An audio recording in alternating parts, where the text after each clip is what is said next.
I'm Brittany. This is Mo Run. And welcome to Gaywatch, where we watch and read gay things. I'm just topping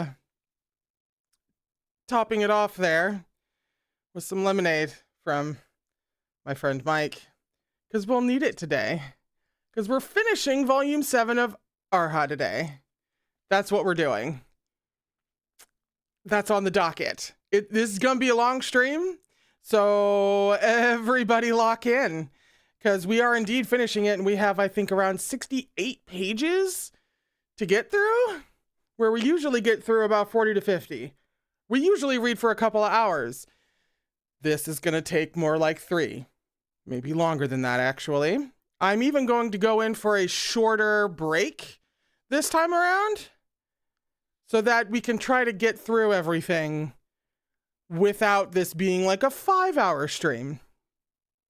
This is going to be a challenge because Meat Bun, especially right now, likes to, I don't know, detonate the brain at least like twice per page. And that makes it very difficult to read through without launching into very dramatic histrionics. Or maybe that's just me. I was a theater kid after all. We're on page 309 for chapter 239, which is called Resolve.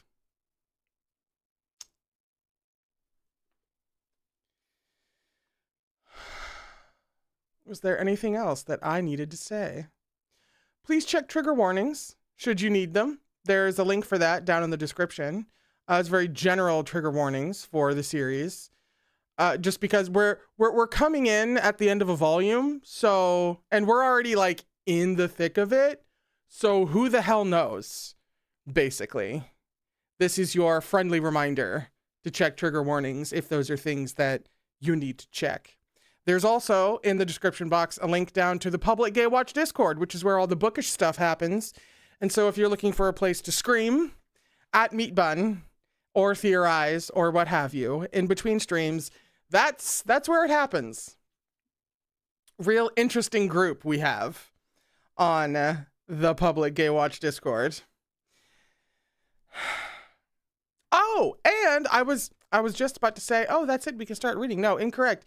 This is the last stream for a few weeks because we are finishing this volume, and then we're going to have a little bit of a break between this volume and volume 8. I currently have it scheduled to pick up volume 8 on the 28th of this month. So we'll have about 3 weeks off. That is subject to change, but that is what I currently have scheduled in. And I was originally planning to have a nice like gay Halloween read, but I have a lot of shit coming at me over the next 3 weeks, up to and including getting my wisdom teeth yanked out. So you can't really read when that's healing. So we're going to have to take just a break from the reading streams. But we should pick up on the 28th with volume 8. I will let you know if that changes. And there will be a post announcing that we're coming back just before it comes back. So if you keep an eye on the community tab of the Gaywatch channel, and just in general other places. I'm also on Tumblr, and then of course there's the Patreon and the Discord. Then you'll be fine. You won't miss anything when we come back. We're also just gonna need some space to breathe between volumes, but that's neither here nor there. Okay. Morun listened, his chest hollow and numb. He had stopped yelling. Now he sat, staring vacantly ahead. It would have all gone according to plan, if not for a severe heavenly rift that opened in the lower cultivation realm, Huizui explained. A great number of commoners became refugees, and the corpses of those who'd starved covered the land. The illusion lit up again, revealing the lead-gray sky of early winter, scattered snowflakes drifting down. A narrow mountain path revealed itself before Morun's eyes, dusted with fresh snow already marred with carriage tracks and hoofprints. One day, we were coming back from collecting spiritual stones at the foot of the mountain We unexpectedly came across a child on the verge of death from starvation. Mo-run watched woodenly as Chu Wanning and Huai Zui appeared on the path.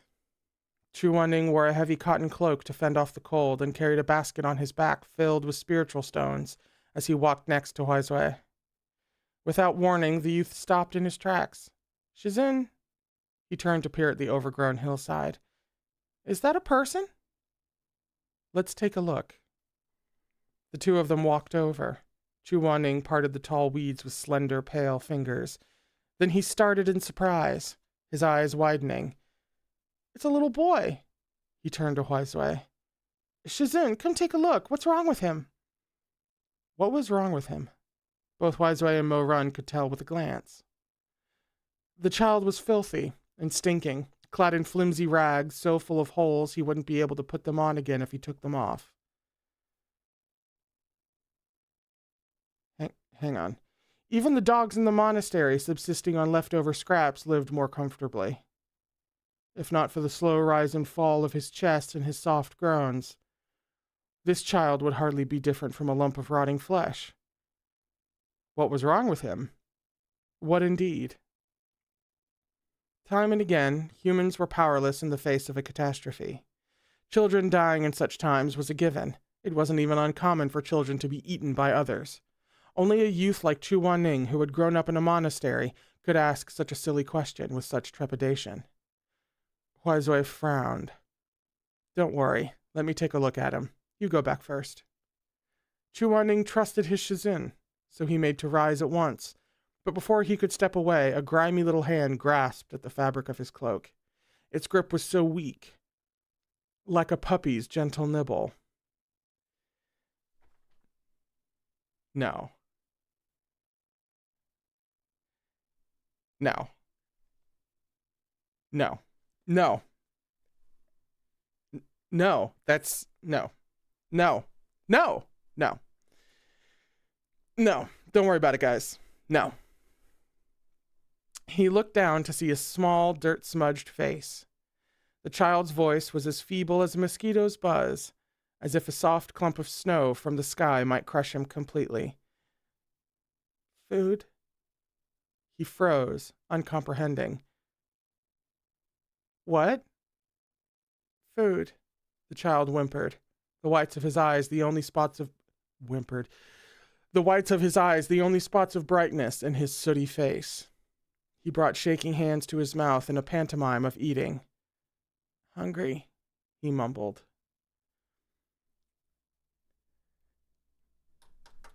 Mo-run blinked. Faint recognition lapping at the edges of his consciousness. But his brain was still numb. For the moment, he couldn't place the feeling. He only knew that this scene was vaguely familiar, as though he had seen it before. He watched unblinking as Chu Wanning stilled within the illusion. His eyes went wide with shock as he finally understood what the child wanted. First, he stared in helpless disbelief. Then he hurriedly bent back down, distress stark on his face. This youth had only ever witnessed the beauty of the world. Never before had he seen a child reduced to skin and bones like a tiny, emaciated animal. The boy huddled in the snow-covered grass, wearing flimsy rags that the cold cut right through. He tugged on Chu Wanning's cloak and said two things, food and hungry. "Go back," Huai Zui said, his voice sharp with warning. This time, Chu Wanning didn't listen. His heart ached to see this cat.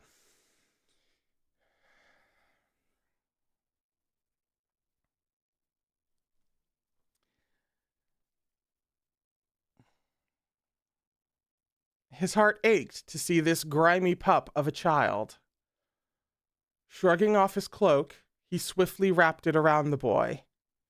He seemed so distraught, as though he and not the starving child was the one in agony. "Are you hungry?" he asked. "Hold on, I have some kanji. I have some kanji right here." He turned to ask Huai Zui for the container, but Huai Zui's brow was furrowed in a scowl. I told you to go back. This isn't your business. How is it not my business? Chu Wanning was taken aback. Look at him. Shizun, don't you see?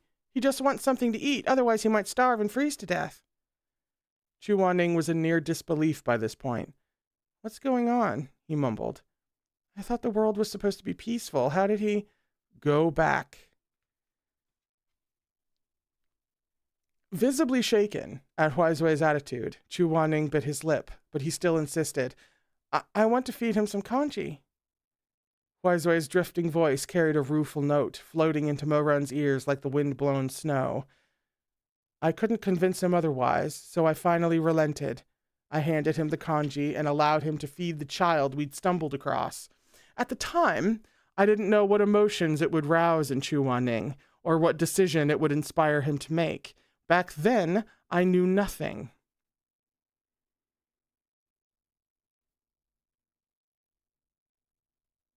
At the time, I didn't know what emotions it would rouse in Chu Wanning, or what decision it would inspire him to make. What decision did it inspire him to...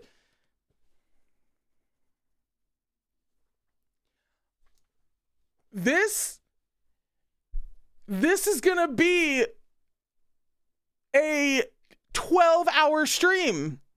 We can't start with this. How are we starting with this? How...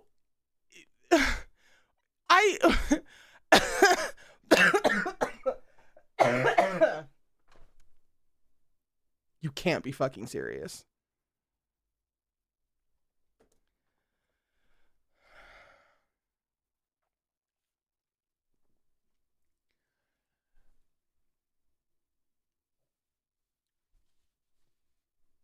Blankly, Mo Run watched as Chu Wanning opened the flask of congee and raised it to the child's mouth. The boy eagerly tipped his head, but he couldn't swallow it. He was close to death. He had no strength left. Mo Run's throat bobbed. It was as though a tiny sprout in his mind nudged aside a layer of dirt. Suddenly, this scene seemed so familiar.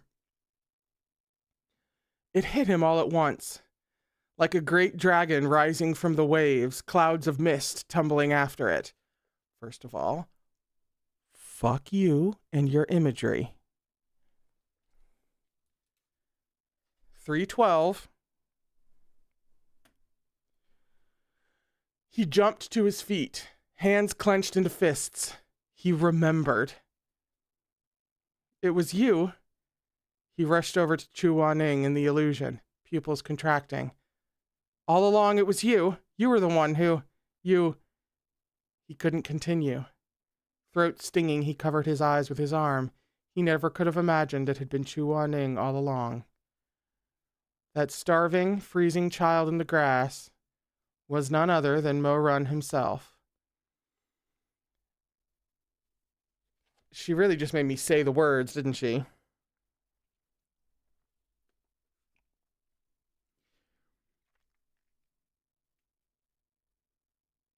After he had buried his mother and left the mass burial ground, he had nowhere to go and was forced to beg for food and shelter. The illusion overlapped with his memories. Mo Run had never forgotten the youth who had wrapped his cloak around him on that snowy night. What's wrong? Chu Wanning asked anxiously. You can't drink it? Little Mo Run. Little Mo Run. Little Mo Run. You know... I do dislike her. Quite a bit. Little Mo Run could muster no more than a tiny whimper as he looked at Chu Wanning with listless, heavy-lidded black eyes. I'll pour some out for you, if you don't mind. Chu Wanning removed the lid of the flask and poured some porridge into his hand.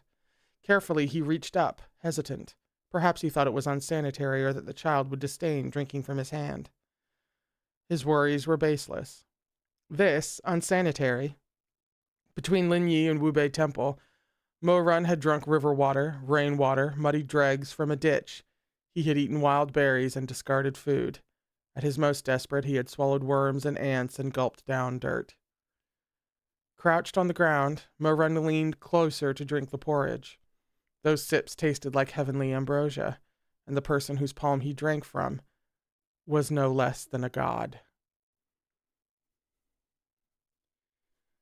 It was on page 313.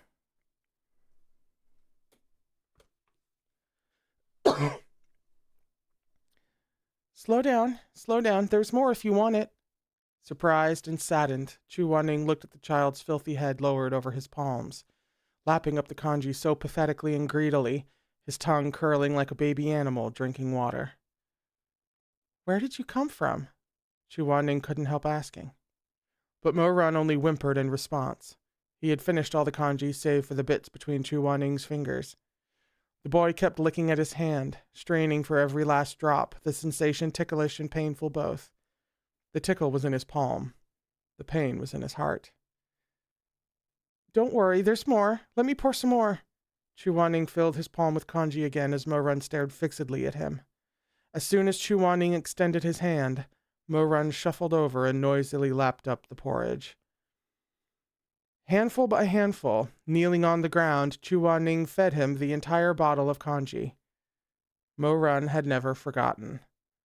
Through all the tumultuous ups and downs that followed, he had wondered countless times what would have become of him if he hadn't crossed paths with this person.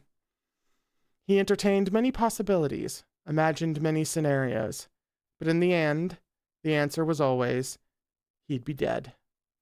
He'd have starved, or frozen, or been dragged away by wolves, torn open and devoured.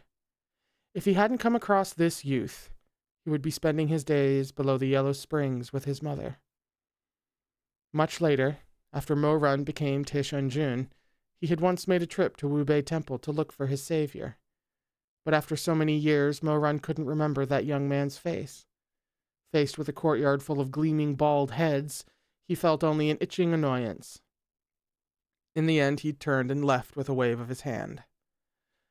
The abbot at the time had been deeply shaken. Baffled as to how Wubei Temple might have offended Taeshunjun, he anxiously waited for Mo Run to retaliate. But the next day, the emperor ordered thousands of boxes delivered to the temple. Upon opening them, the monks were greeted with a dazzling sight. The boxes were stuffed to the brim with gold. His Majesty does not know the identity of his old benefactor, but in the interest of fairness, he sends 10,000 gold to each monk at Wubei Temple as thanks for saving his life.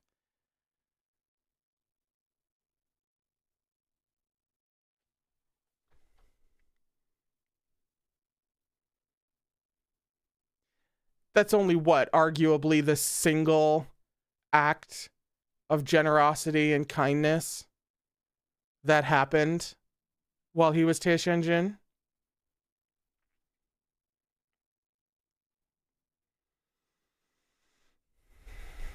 Okay. Sure.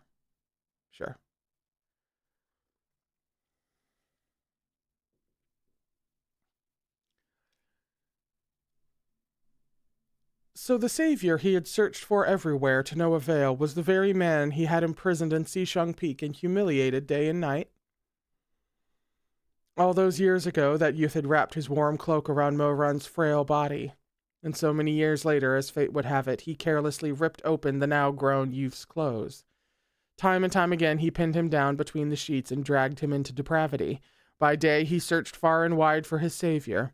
By night, he unwittingly forced his savior to kneel between his legs, to bend his neck and lower his head, enduring all manner of degradation.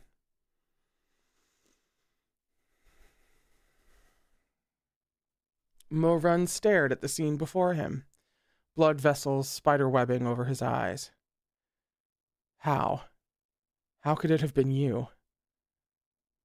In this lifetime, in these 2 lifetimes, his greatest fortune had been to meet Chu Wanning, and his greatest misfortune had been to wrong Chu Wanning. Such was their fate. That's page 315.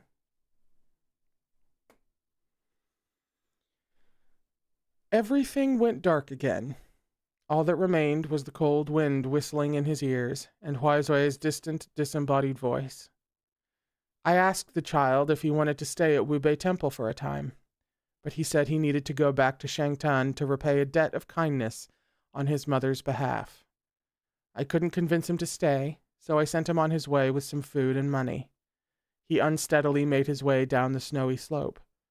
Wan Ning stood there watching the whole time, until the child's figure disappeared in the blowing snow. Only then did he turn around and go back to the temple. When I took his hand, it was cold as ice.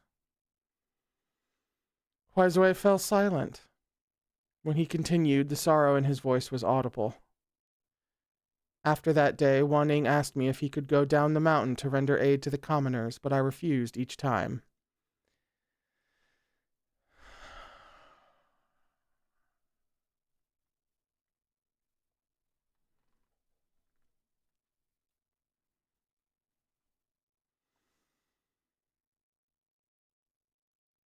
I berated him for allowing his conscience to be so easily swayed.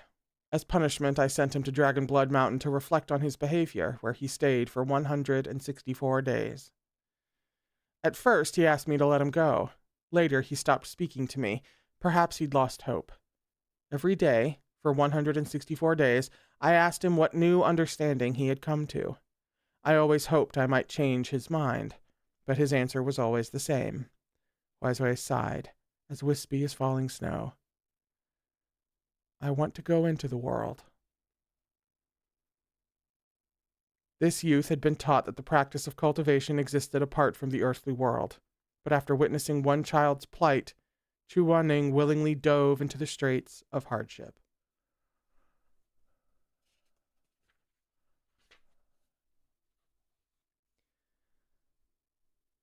Eventually, he rebelled by burning all our scriptures.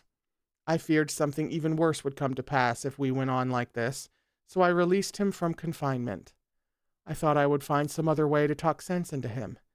In just one more year, when his spiritual core stabilized, I'd take him to the ghost realm, and all of this would be over. Huaizui paused. But unexpectedly, on that very night, Chu Wanning left without a word. All I found in the monastery was a letter. He wrote that despite the passage of so much time, he still felt deeply tormented whenever he thought of that starving child. He wished to travel on his own for 10 days. He thought I might detain him again, so he had left in the middle of the night. I was overcome with fury and anxiety as I held that letter in my hands, but there was nothing I could do. Huaizui let out a long breath. I had no idea where he had gone.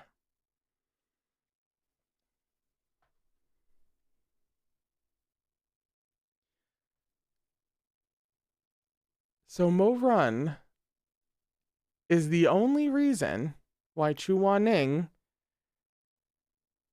is Chu Wanning and not Chulan.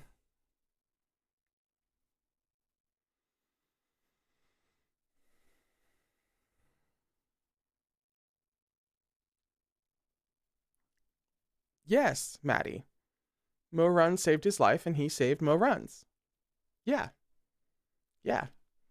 In true danmei fashion.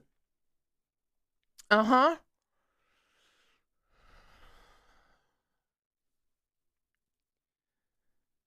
This is going to be a 12-hour stream, and about 9 hours is just going to be me crying.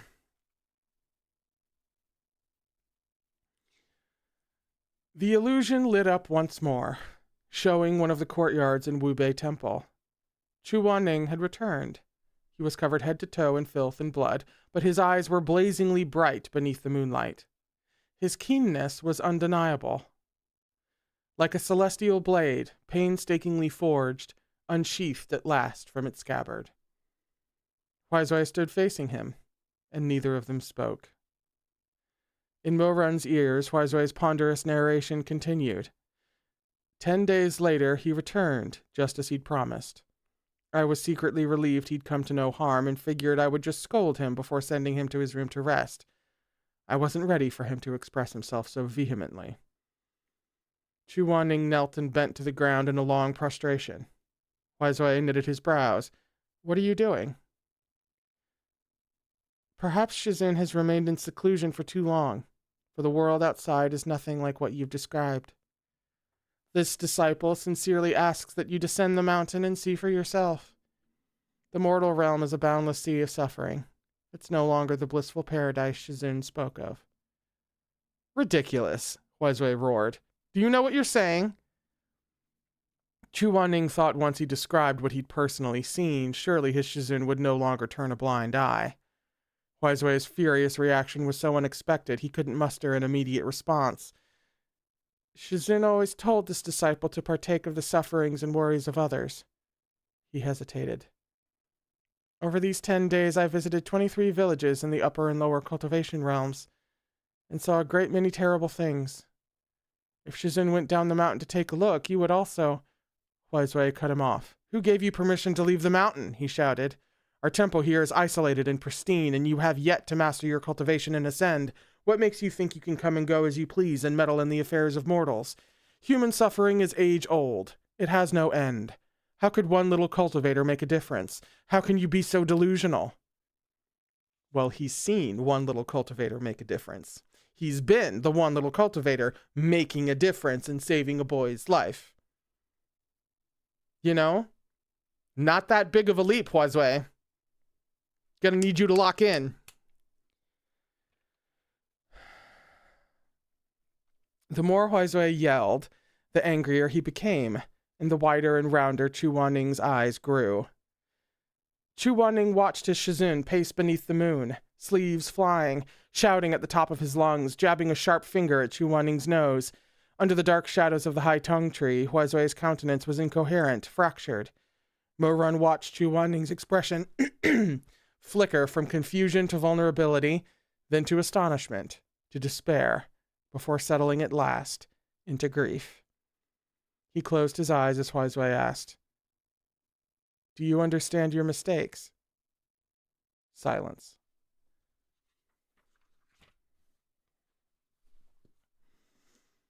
Speak. This disciple, Chu Wanning paused. His voice was hard as steel. Does not. Huizui slapped him across the face. Impudent. Chu Wanning's cheek bloomed red, but he squared his shoulders and faced Huizui once more. His eyes flashed with indignant disbelief. Shizun, you've always taught me to do the right thing and show compassion to others. Why is it that you're telling me to stand back and do nothing when a real crisis is before us?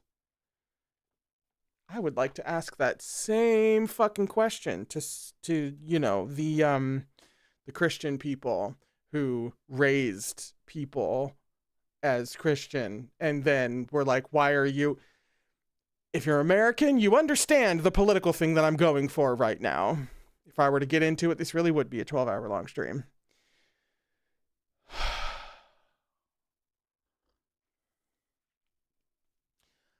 These aren't the same at all, Huizui replied through gritted teeth. If you left right now, what could you possibly do? You're talented, yes, but the evil in this world is like nothing you've imagined. What would be the point in leaving? To throw away the 14 years I've spent raising you? To martyr yourself on a momentary impulse? His words rang harsh, like metal crashing to the ground. Chu Wanning, you can't even save yourself. How can you save others?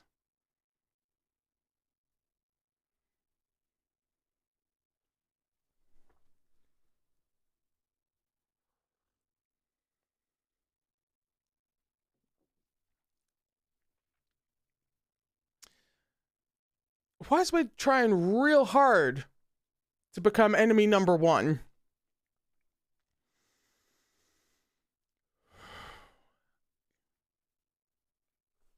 Actually, hang on. That needs to be pinned. Thank you, Jamie.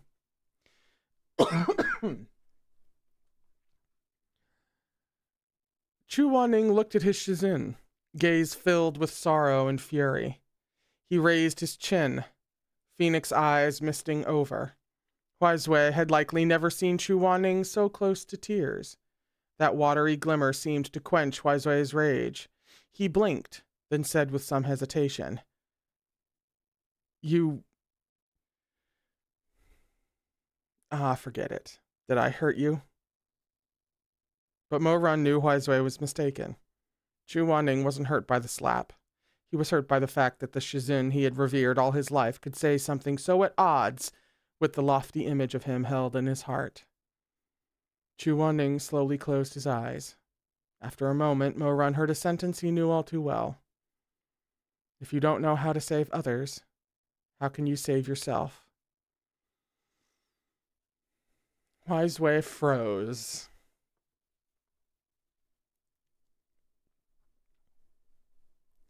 He looked like a wooden statue shoved in the corner of a shrine, perfectly stiff and immobile. The plight of the common people is right before us, Chu Wanning said hoarsely. Forgive this disciple's foolishness, but I don't understand how Shizun can sit up here with your eyes closed, waiting to ascend.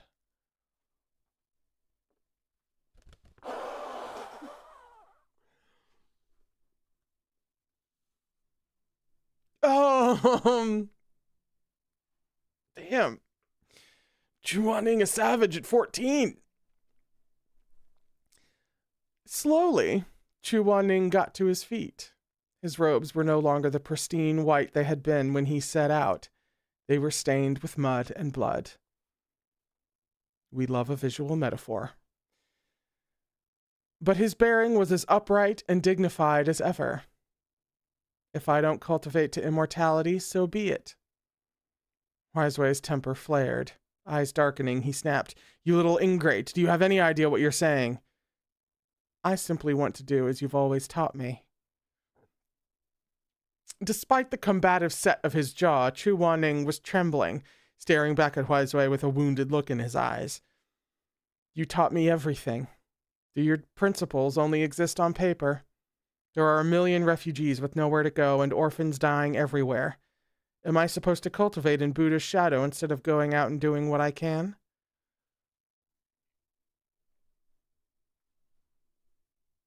Listen.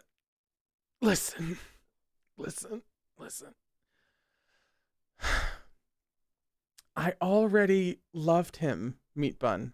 Really, truly, I did. I already loved him, okay? You don't need to make me love him. I already do. This is unnecessary. After you ascend, you can be as compassionate as you like, Huizui snarled, eyes bulging from his skull. Chu Wanning stared at Huizui as if seeing him for the first time. His chest heaved, his hands were balled into fists, and tumult swirled in his eyes. Mo Run thought he might spring forward, like a great dragon breaking through the waves, to grab Huizui by the throat and make him know the folly of his sins. But Chu Wanning only stood there, shoulders trembling.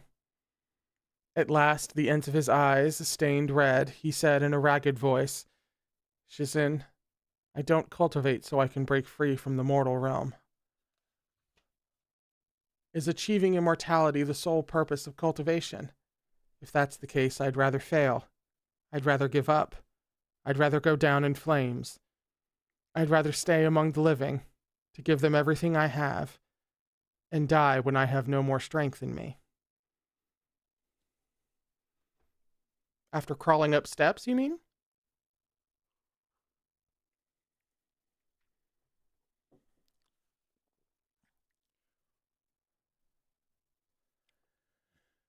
For a moment, neither spoke. Shizun, go ahead and ascend. After I save as many people as possible, I'll follow you. Chu Wanning. Even in the illusion, Huizui's towering rage was palpable. Mo Run had a vague feeling, a bone-deep dread, that this would not end well. This wooden sculpture dared to oppose its life-giving creator. It didn't know its place.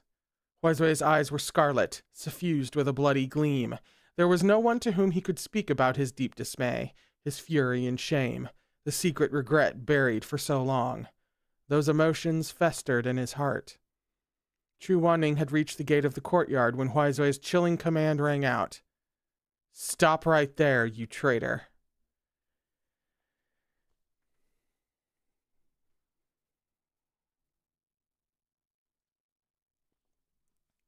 It's the end of the chapter.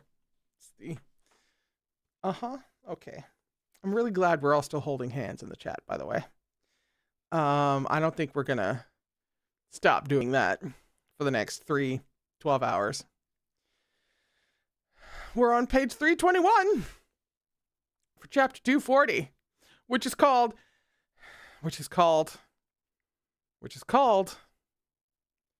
Selfless. Jesus.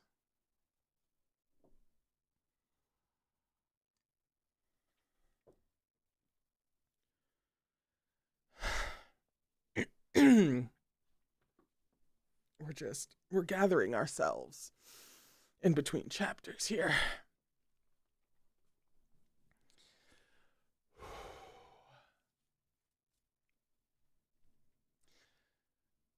Huaizui's outburst was like the tolling of a doomsday bell. Mo-Run was overcome with a sense of foreboding. All the hair on his body stood on end, and his blood surged wildly through his veins. He had the panicked urge to flee this illusionscape, while simultaneously wishing he could rush into the past and throw himself in front of Chu Wanning to protect him. No, Huaizui, you can't, he stuttered. But there was nothing he could do. All of this had already happened. He could only watch, scalp prickling, as a furrow appeared between Chu Wanning's sword-straight brows. Undaunted, he calmly met Huaizui's eyes. "Run!" Mo-Run blurted, unable to stop himself. "Run!" Chu Wanning had trusted Huaizui his whole life. He had trusted this Shizun who raised him as a sacrificial offering. He trusted this father figure who had shown him kindness. Thus, even in his despair, he couldn't recognize the undisguised killing intent in Huaizui's eyes. Mo-Run stepped between them. He knew it was useless, but he couldn't bear to stand back and watch. "Please, run." But Chu Wanning didn't move. Back as straight as a pine tree, he walked toward Huaizui, step after unfaltering step. He came to a stop before his Shizun. His high ponytail fluttered behind him, and the wind blew his muddied robes into disarray. Huaizui bit out each word between his teeth. "If you want to leave the temple, go ahead." Shizun? Chu Wanning's phoenix eyes widened. He didn't sense Huaizui's menace. He mistook the executioner's sickle for a crescent moon in the window. That would be page 322. In that moment, he was even somewhat grateful, somewhat elated. He thought Huaizui had come around at last. But the knife flashed cold, swinging down with murderous speed. "The moment you walk out of this courtyard, you will cease to be a member of Wubei Temple. We have been master and disciple for 14 years, but going forward we will have nothing to do with one another." Those phoenix eyes remained wide, but the joy in them slowly faded to astonishment and hurt. Chu Wanning hadn't thought Huaizui would be so harsh. He stood unmoving for a long time, before his lips parted. Beset by horror, Mo-Run couldn't help softly reciting, Please go, leave right now. Stop talking and get out of here." In the end, despite opening his mouth, Chu Wanning couldn't string together any coherent thought. Huaizui fixed his eyes on him. He was staking it all on Chu Wanning's attachment to him. For 14 years, they had been each other's sole companions. Severing his relationship with his teacher would be like running a knife through his own heart. Surely he wouldn't. Chu Wanning fell to his knees. Huaizui froze. His mind snagged on one thought. Surely he won't follow through. How could he be so stubborn, so uncompromising? Chu Wanning pressed his forehead to the ground once, twice. He kowtowed 9 times before raising his face once more. His eyes were clear and bright, but his cheeks were wet with tears. The disciple Chu Wanning is grateful for Shizun's care and teaching. From now on, he swallowed. What would follow? He didn't know. He couldn't continue. Huaizui's figure shuddered in the blustering wind. His monk's vestments flapped chaotically, wide sleeves ballooning with cold air. His expression was grave and chilly, his lips drained of color as he stared at the youth kneeling before him. No, not a youth. A block of wood. He'd carved him with his own hands, given him life with his own blood. He'd taught him with painstaking care and attention. He'd done so much and waited for 14 long years, all to bring this vessel to the ghost realm as a container for Chulan's souls, not to receive an earful of idealistic drivel about kindness and altruism. The audacity of this scrap of brushwood, this discarded kindling.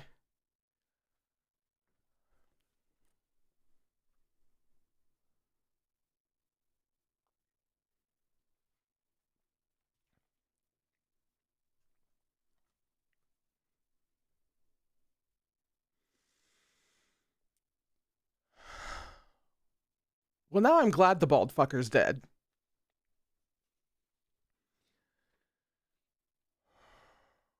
Flames of fury roared up in his chest, setting his eyes aglow and wreathing him in incandescent heat.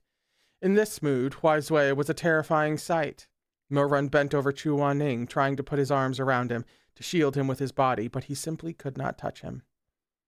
Chu Wanning remained on his knees, never flinching, stubborn in his principles, yet obedient in his remorse. As he looked at Huaizui's twisted mien, his chest was warm with an inexhaustible passion. This youth existed entirely for the sake of others. He was only a piece of timber, an object without a soul. As he knelt on the ground, the only person he'd never spared a thought for was himself. Wanning. Morun's voice caught in his throat. He reached up to touch his face with fingers that passed right through. Please, I'm begging you. Go. Please go.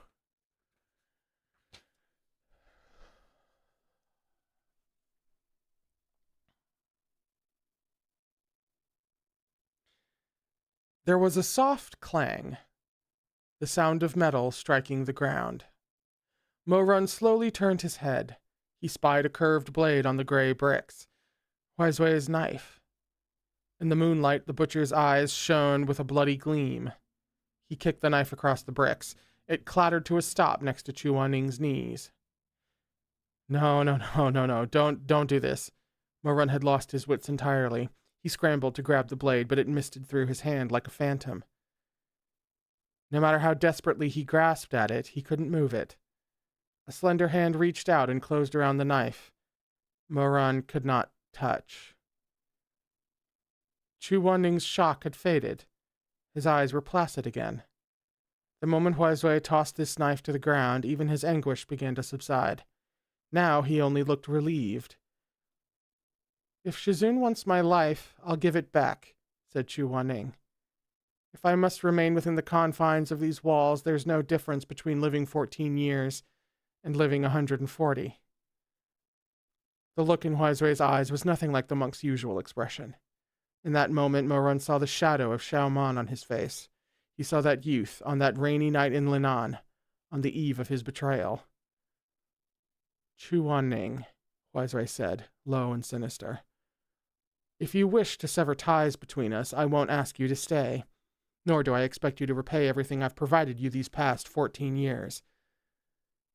But you must give back what you've learned from me. Huaizui narrowed his eyes.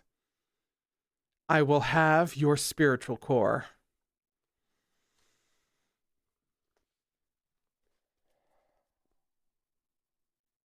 I've been afraid of this for like half a page.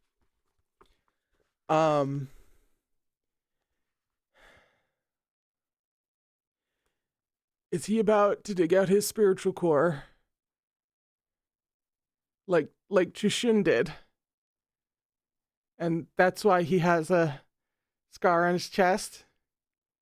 Because he did that? He did that. They both did that? right? That's why, right? That's why, right? That's what we're doing. That's what we're talking about. So then, I mean, I have questions. If we ripped out our own core, I have questions mostly about like how he can still do things and like he's still cultivating. So like maybe he won't. Maybe he'll cut into his chest and then stop and he still has the scar, but he has his cultivated. I don't know, but I don't like it. I don't like any of this.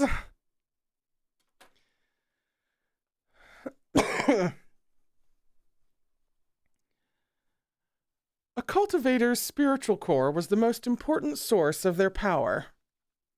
Even a person made from wood of the sacred tree was no different.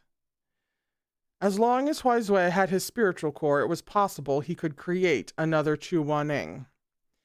And the next time, he would make sure not to teach him about justice or principles. He wouldn't allow him to learn kindness or compassion.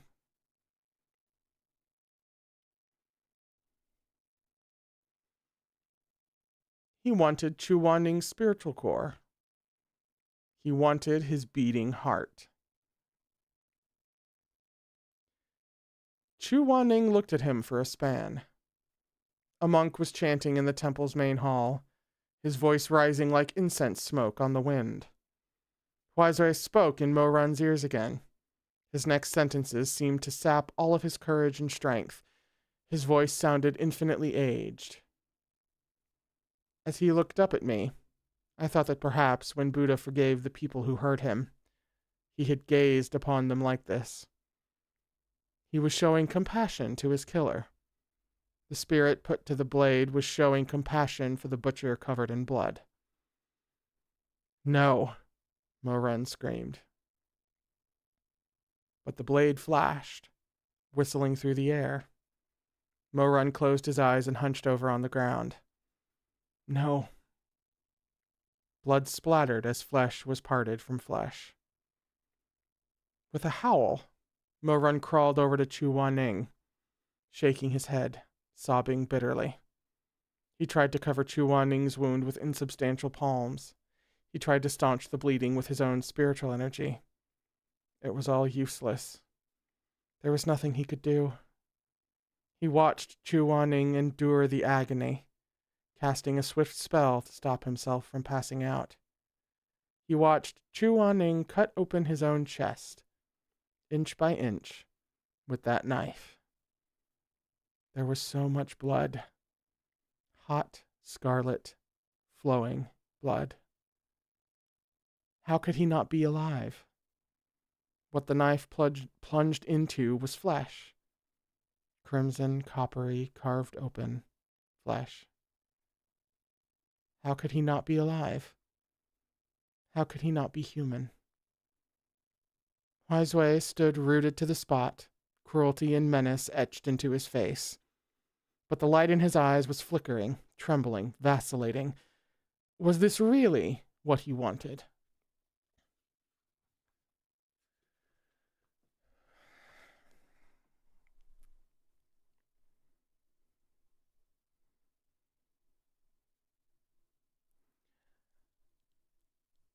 I've got beef with the artists at Seven Seas Entertainment. Because this is not the first time that the worst fucking moment has been illustrated and put in front of my eyes.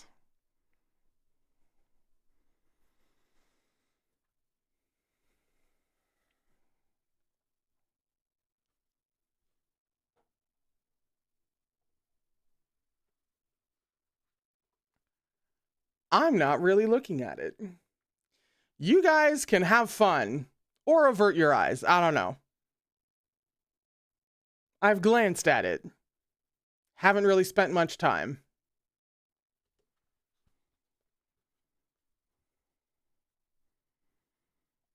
Because I simply refuse.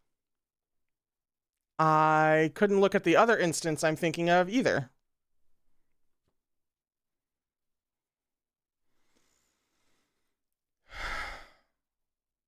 The illusion wavered and blurred.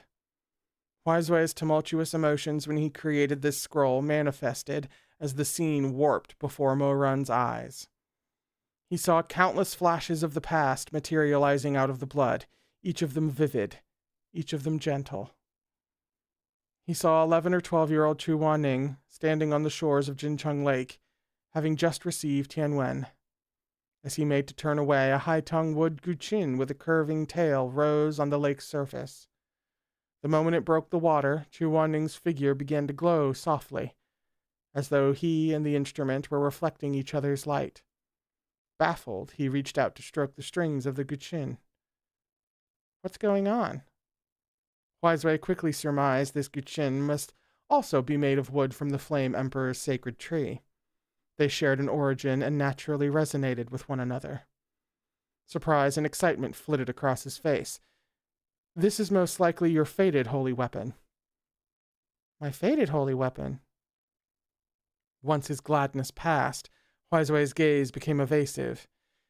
Indeed, some people are born with a special constitution that innately links them with a holy weapon. Chu Wanning laughed. I have a special constitution?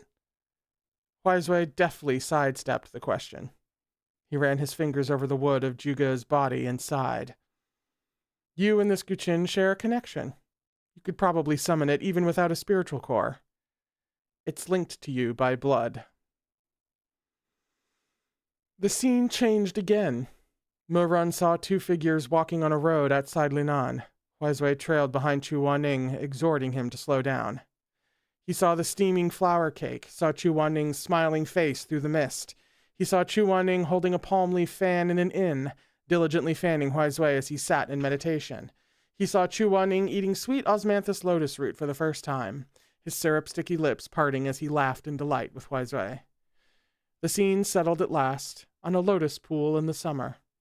The water was blanketed in an endless expanse of jade-green leaves dotted by brilliant pink and white blossoms. Red dragonflies zipped elegantly to and fro on this splendid evening.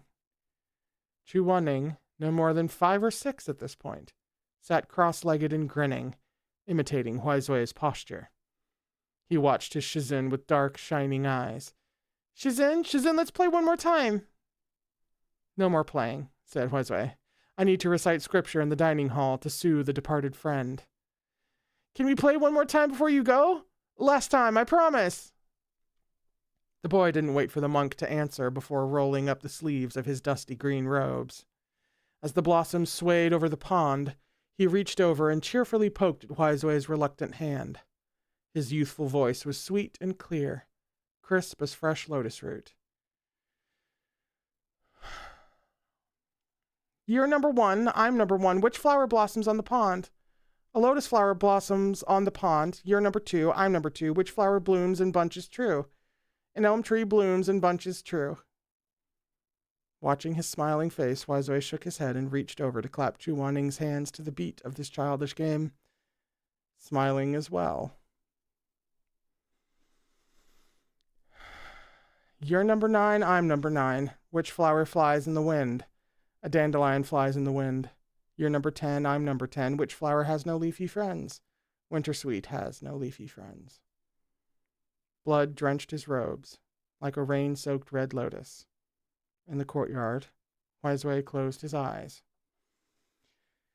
He was just a broken fragment of wood. That bygone laughter tinkled in his ears. He was a body without a soul. Which flowers blossoms on the pond? Shizun so silly. A lotus flower blossoms on the pond, duh. He was an empty vessel, a form he would offer to Chuxun, the tree that would secure Huizhui's salvation, one with a century of toil. He wasn't human. He didn't have a soul. Shizun, take half of the cake. The bigger one's for you, the smaller one's for me. Tears spilled from Huizhui's eyes. He was shaking terribly, trembling with fright. He sprinted over to that child with the blade buried in his heart, his spiritual core already cracking, on the verge of being dug out. Huizui knelt, howling in agony. He was a mirror of Mo Run, who was still trying and failing to put his arms around Chu Wanning. His sobs seemed to draw up tears of blood, as if the blade plunged not into Chu Wanning's chest, but into his own throat, into his very soul. How could this child not have a soul? He was the one who closed his eyes and refused to look, who sealed his ears and refused to listen. All along he had known. In his heart of hearts he could tell. In Chu Wanning's smile, in his earnestness, in his tolerance and gentleness, in his obstinate perseverance, he had always had evidence of a soul. But because of Huizui's selfishness, in the name of atonement, he'd feigned deafness. He'd numbed himself. Chu Wanning had never been a wooden sculpture, an empty shell. He was a person of flesh and blood, a human who laughed and cried. I watched him grow up day by day since he was a child. He looked like Chulan when he was little, and like Chushun when he grew older, but I had never mistaken him for either of them. Huizui's voice cracked like a broken gong. He was the one who gave me half of his cake, who tugged on my hand and called me Shizun. He was the one who sneaked over and fanned me on hot days, thinking I didn't notice. He was the one who kept me company for 14 years in Wubei Temple. He smiled at me and trusted me and said I was the kindest Shizun in the whole world. As if swallowing bitter medicine, Huizui muttered again, the kindest Shizun.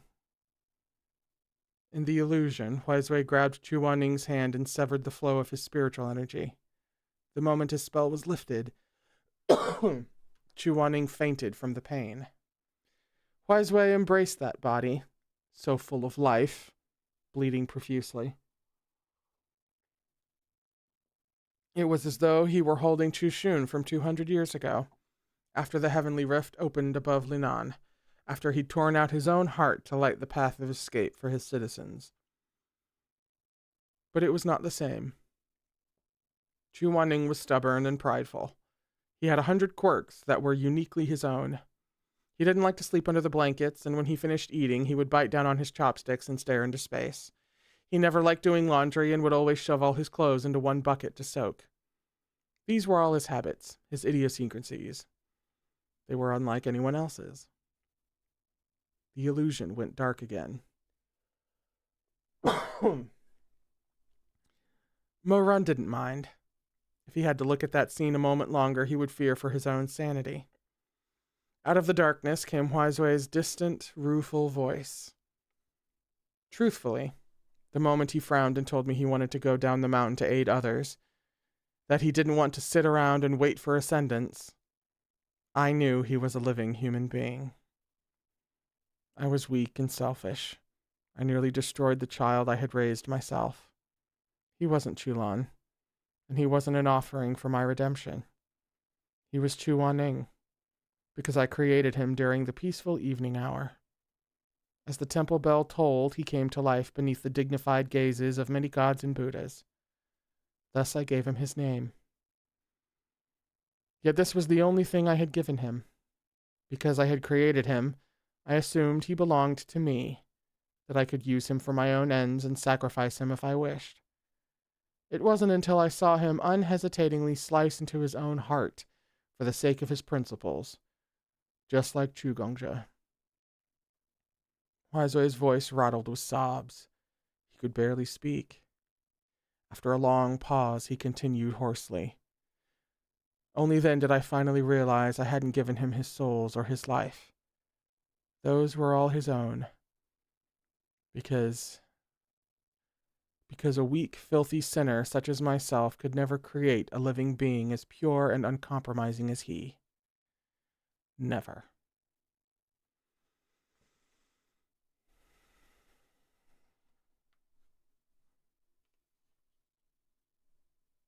It's the end of the chapter.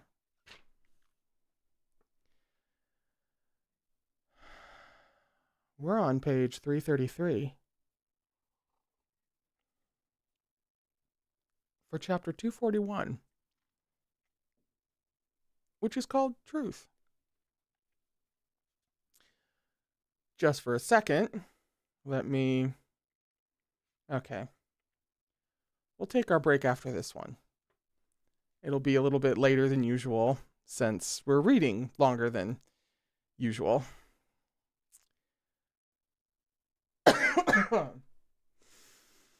Oh, the poll won by a somewhat narrow margin. 57-43. The correct people won. Did Huizui actually go through with merging Chu Wanning and Chu Lan? No, she had mercy for some reason. Yeah, she had mercy because she was going to do this instead.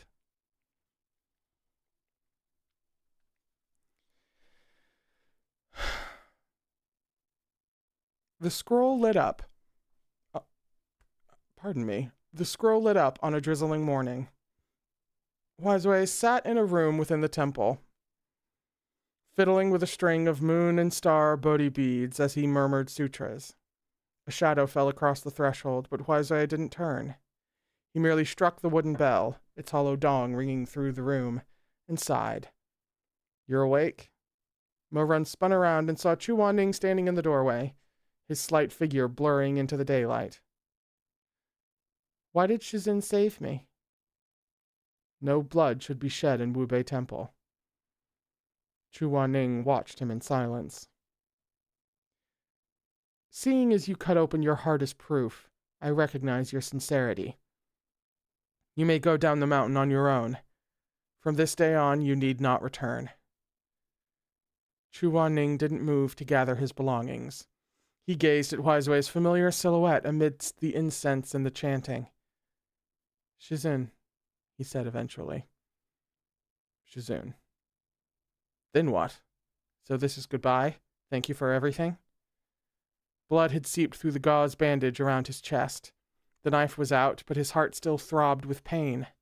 After giving his teacher nigh 15 years of blind faith, all he had received in return was that pronouncement. I will have your spiritual core. This, on its own, he could accept.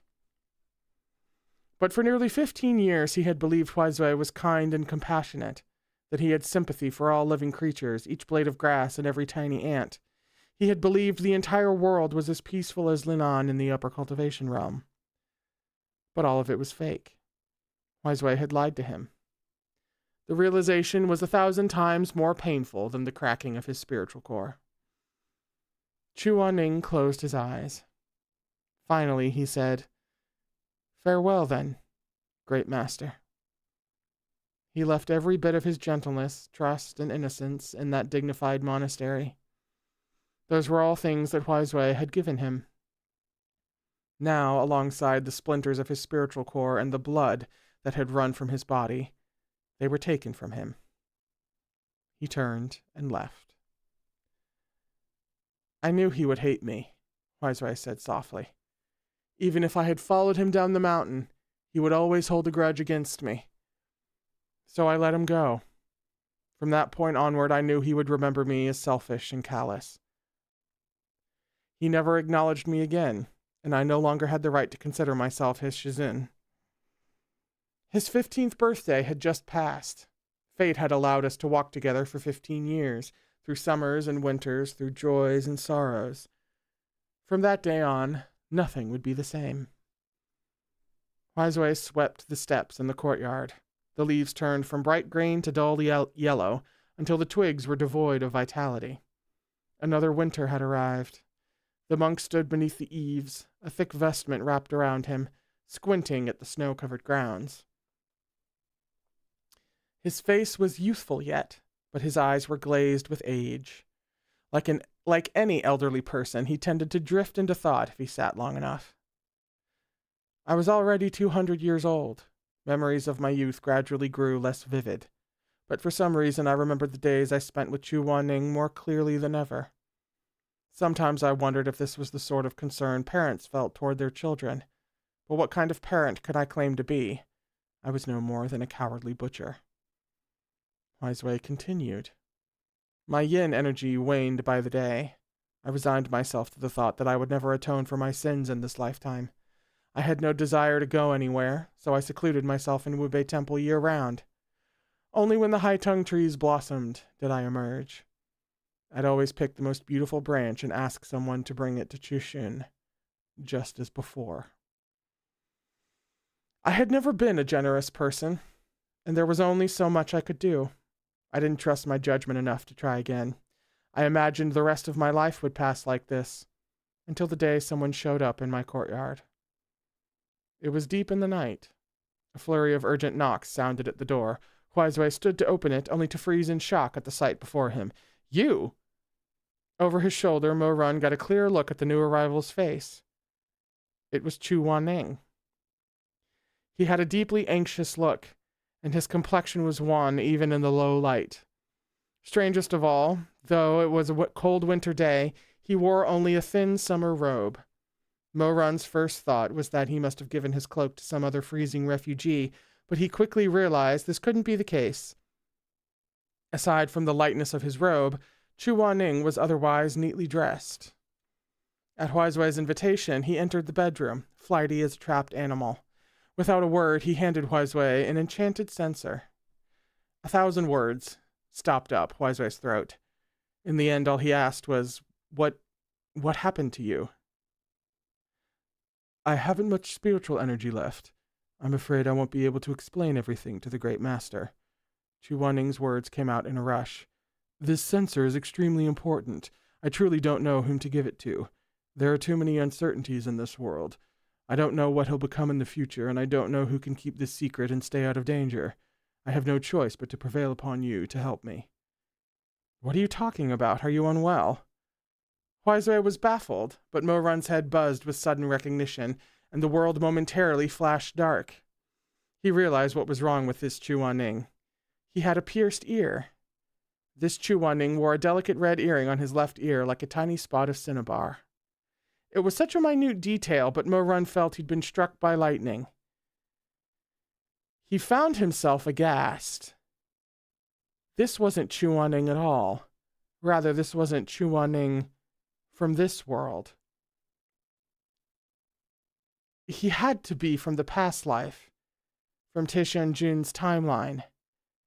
It was the only possible explanation for this detail. Mo Run remembered with perfect clarity how he had condensed this earring from his own blood, infused it with his spiritual energy. It was enchanted to make Chu Wanning more sensitive whenever Mo Run touched or violated him. Mo Run was absolutely certain of it. In fact, he remembered his entire debauched line of thought. After making the earring, he had fucked Chu Wanning to his climax. He'd sucked on Chu Wanning's earlobe, waiting for him to shudder as he came, then pushed the stud into his ear as he convulsed with pleasure. Chu Wanning had groaned, knitting his brows and clutching the bed sheets, but he couldn't throw off the man on top of him. Does it hurt? Mo Run had said, licking a drop of blood that trickled along the curve of his ear, eye flashing. Does it hurt or does it feel good? This sharp earring piercing flesh had been yet another way he conquered that man. It was always painful for a foreign object to enter one's flesh, no matter what it was or where it went. Mo Run had grown only more eager and impatient at Chu Wanning's pained whimpering.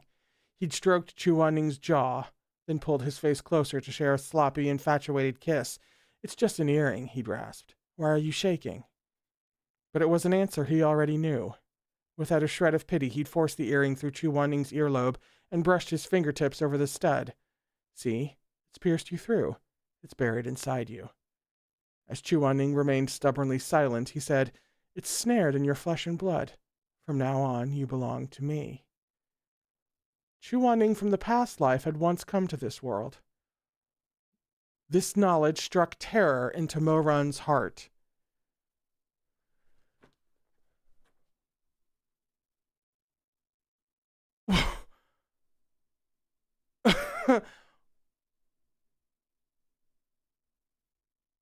What?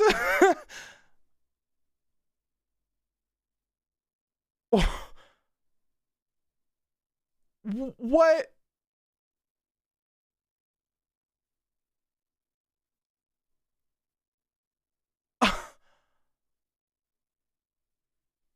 I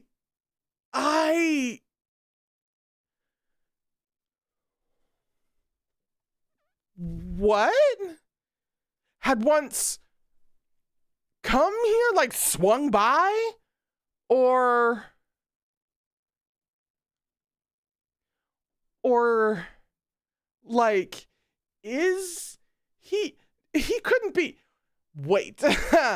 There's this says too many. This is too many. Yeah, thank you, Lily. Yeah, he stopped in on his way to work. Yeah, like what? Like this is casual? Like he just swung by? Another timeline?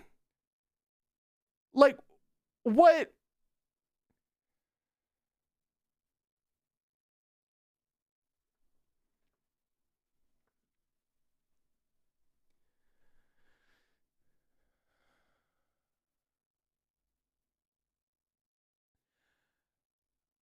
His scalp tingled and his vision blurred.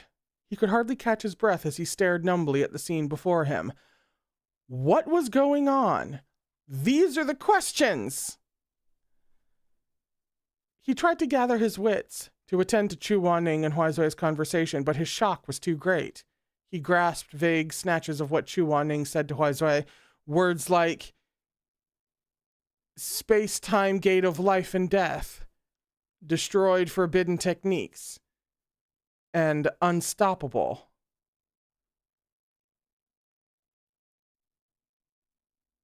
He saw Huaizui crumple into a chair, his face ashen, pupils like pinpricks. How can you prove what you say is true? Chu Wanning hesitated. I can't prove it. I must ask the great master to trust me. This is just ridiculous.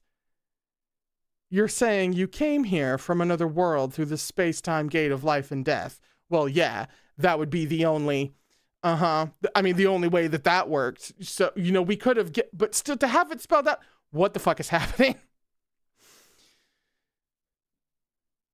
And in that world, there's someone called Taishanjun. There's this Taishanjun who's already nearly destroyed the entire cultivation realm. You discovered his secret, so you did everything in your power to open the space-time gate and come to this world to change everything. Not to change everything. To prevent it from happening here. If this continues, they'll master the space-time gate sooner or later. Our world won't be the only one that ends. Chu Wanning paused, his eyes flickering with hazy candlelight. No universe will be spared.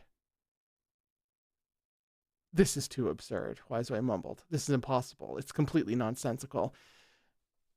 No, that makes sense, actually.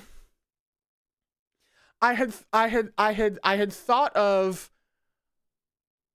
OG Chu Wanning being involved somehow. And that's like kind of related to the theory that technically hasn't even been disproven yet. That was kind of related to the theory that I said that I wouldn't say out loud because it made too much sense. It involved OG Chu Wanning, but certainly not in this way. I don't think.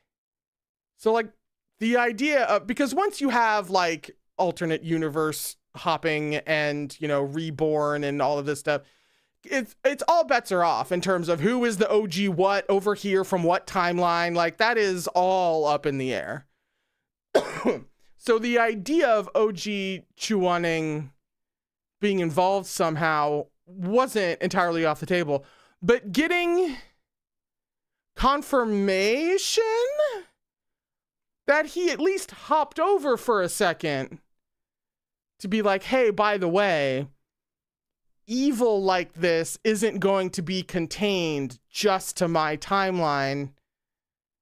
We should really do something about this?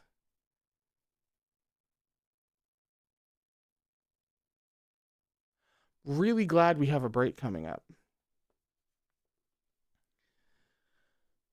Because I need to go like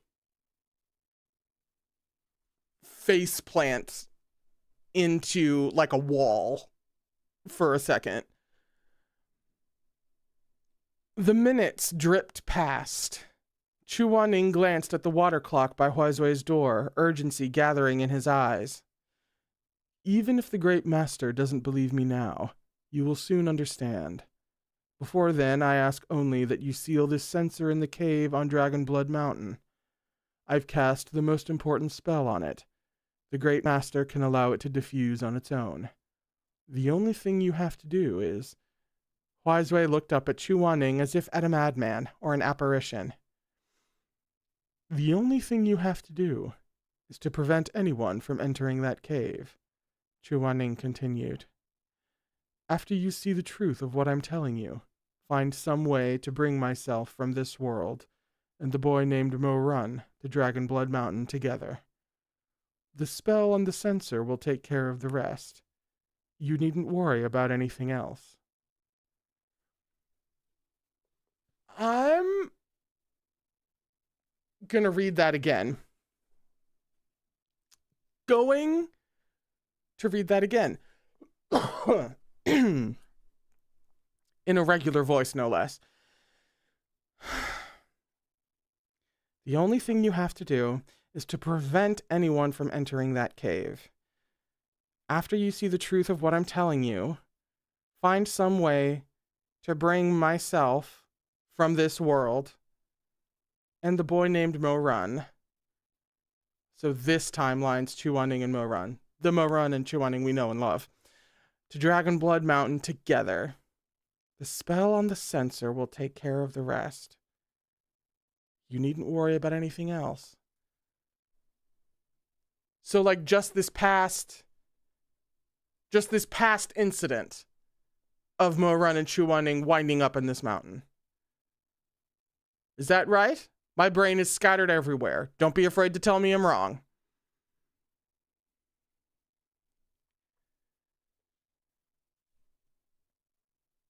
Yep, uh-huh. Uh-huh. So, what the fuck did this censer do exactly? I've got an idea.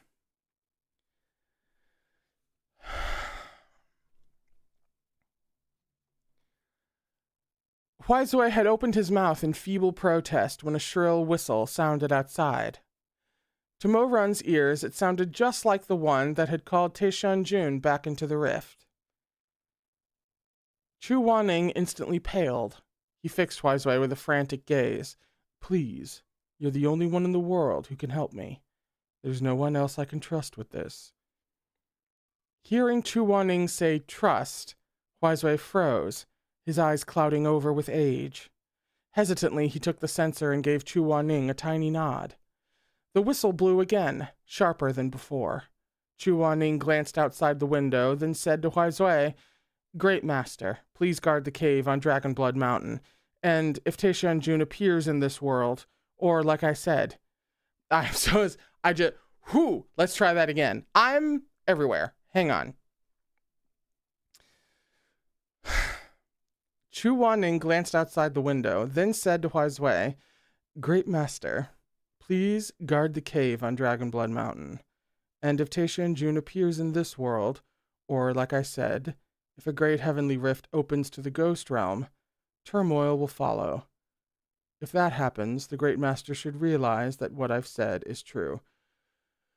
So we're just laying down the conditions of like, obviously you need proof because this all sounds super batshit. So here's what to look out for to know that I'm not like fucking around.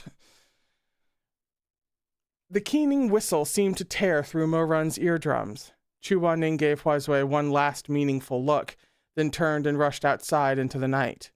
At first, he thought to bow thrice with hands cupped overhead, as a disciple would to his master, but his fingers stilled halfway to his chest.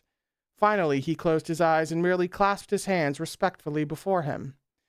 Who knew how Huaizui plucked up the courage to jump to his feet? Don't you remember what I did? He cried. Didn't I do the same thing to you in your world? You'll never believe me. But Chu Wanning only shook his head, his face indistinct in the darkness. Great Master. His figure grew fainter, more distant. I'm running out of time. Please find a way. Use any means necessary. This is too important. Please find a way to convince me to bring the two of us to Dragonblood Mountain together.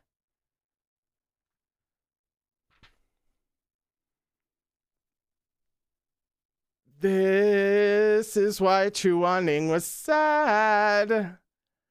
Because he was like, I didn't believe him. If I had come with him, if I had done the, oh, don't you hate it when shit starts to make sense? Oh.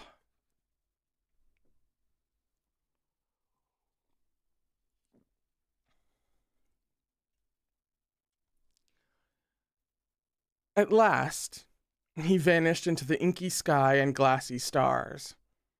Wiseway ran out into the courtyard. He saw a distant flash of blackness, even darker than the night. Chuaning was nowhere to be found. All that remained of his sudden visit was the censer in Wiseway's hand. It brimmed with spiritual energy, solid in his grip, proving that this wasn't all a dream. The vision split and sheared before Moran's eyes. Images from previous scenes cascaded down like an avalanche. He said I should use any means necessary, but what could I possibly do? Wiseway exhaled. He could never trust me again. He wanted nothing to do with me. I couldn't be certain this wasn't all part of some plot. It wasn't until the Heavenly Rift opened in Butterfly Town and Wan Ning lost his life that I decided to write him a letter after bringing him back from the underworld. I deliberated at length about what to put in that letter. I didn't know how powerful the mastermind behind this was, so I didn't dare put the whole truth into writing. But there was no other way for me to meet with him. His abilities were formidable. After all, he had become the Yuheng Elder of Xisheng Peak.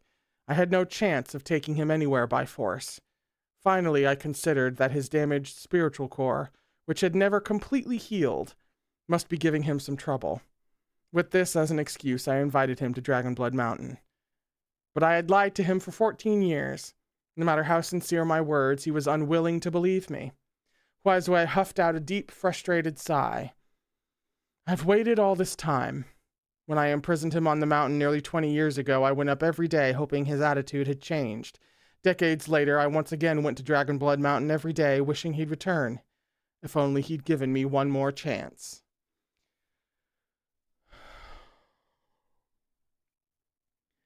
The old monk's voice faltered like a kite cut from its string. I know my days are numbered. I can't wait much longer. In my last days, I made this scroll. After many painstaking revisions, I've included within it many memories I never wanted to share, but I am ultimately still a coward. I didn't want him to see this scroll while I lived. I couldn't bear the look of pain in his eyes. I saw enough of that look for a lifetime when he was 14. So, Wan Ning, Wiseway sighed softly, as though a weight had settled on his shoulders. By the time you see this, I will already be gone. I'm still very selfish. I didn't want to see you hate me, and so it's not until now, when my death is imminent, that I dare show you the truth. You and the boy named Moran. I'm sorry. Back then it was your Shifu who was wrong. You're alive. You're human. You always have been. Wiseway fell silent for a long spell. Finally, he rasped, Chugongja, can you forgive me? Who knew if the Chugongja he entreated was Chu Wanning today, or Chu Shun from 2 centuries prior? Both, if he knows what's good for him. Wiseway said no more. A wind rose, sending shards of memory scattering like luminous snow or long drifting seeds, gradually blanketing the ground. 200 years of sin and retribution, 14 years of joy and grief, all piled up like this. A child grinned. You're number 1. I'm number 1. Which flower blossoms on the pond? A lotus flower blossoms on the pond. A youth raised his voice. If you don't know how to save others, how can you save yourself? If I don't cultivate to immortality, so be it. Finally, those phoenix eyes fluttered shut. Farewell, then, great master. All these snatches of the past layered and blurred like a flashing carousel lantern. In the brightest moment, Moran once again saw Wiseway bent over a low table, carving the last stroke into the wood of the sacred tree. The evening bell tolled. I'll call you Chuaning. The memories battered Mo Run like waves. He rose and fell within the surf until a sharp shove sent him flying out of the memory scroll.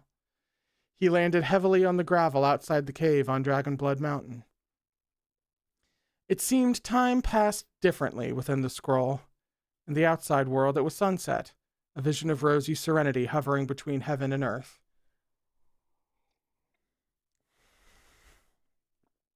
As Mo Run lay there, he could almost believe he'd traveled back to the night so many years ago, when Huizui had let a drop of blood fall into the wood, and there came to be a child named Chuaning in this world. He sprawled on the ground, gaze unfocused. Shizun. Waneng. Now he understood why Chuaning, always strong-willed, had sobbed so brokenly in his arms. He finally understood. But the cost of this knowledge was too high.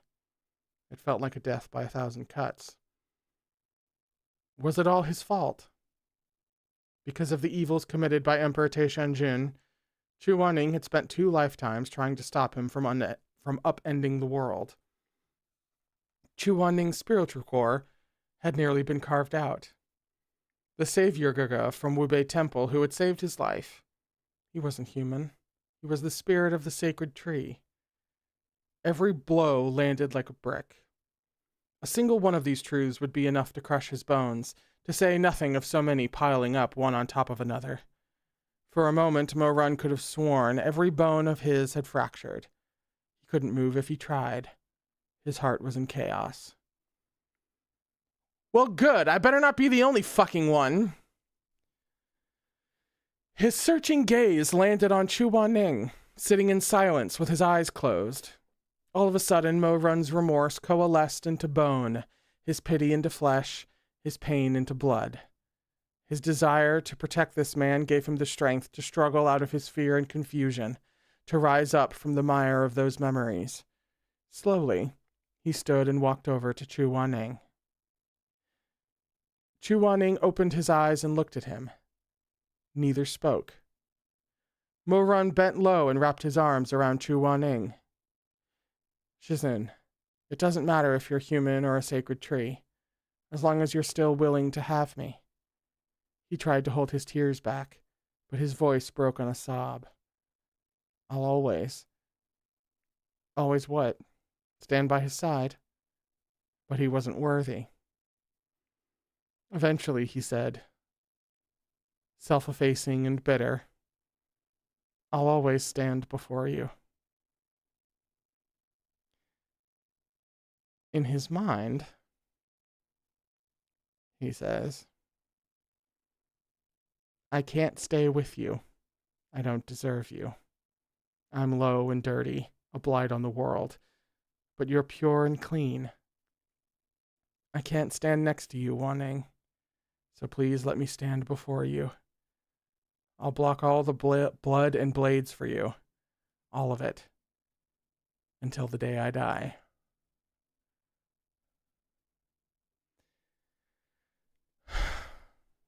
And that's the end of the chapter. We thought this might result in Chuaning's self-worth bottoming out. No pun intended. But here we are.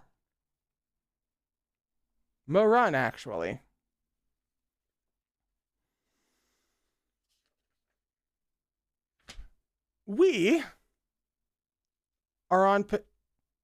We're on page 345 for chapter 242, which is called Consort Chu.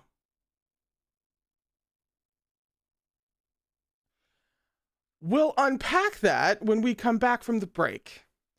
We have, hang on,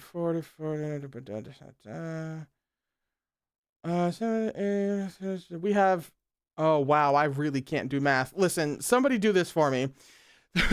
377 minus 344. We have like 33 pages left before the end of this god-forsaken fuck-ass volume. So that's what we have in store. I'll be back here in a minute while I and presumably Moran process. What the fuck? What the fuck? Sorry, it's starting to hit me. I'll be right back. Please enjoy the break room and some spooky lo-fi. Take a breath. Do a couple of laps around your house. Something. And when I come back, we'll have the last 33 pages of volume 7. Okay? Okay.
We're back.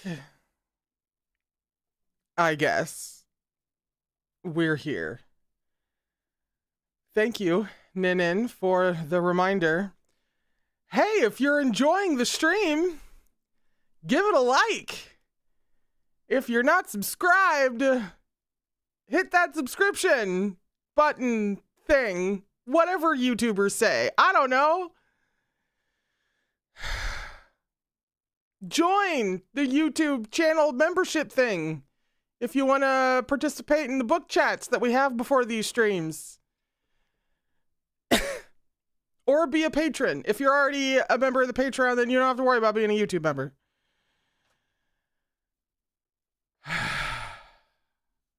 We're on page 345 for chapter 242, which is called Consort Chew?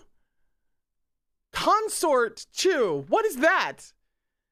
The only allusion that I can think of would be then to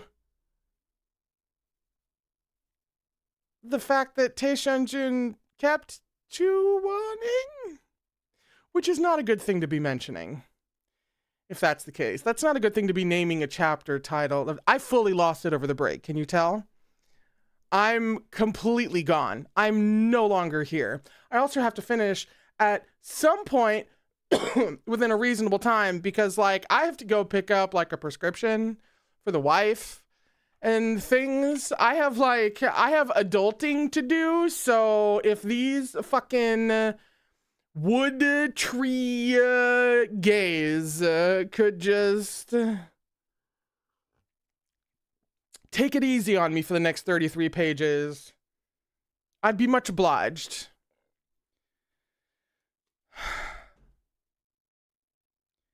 Chu Wanning didn't ask any more questions.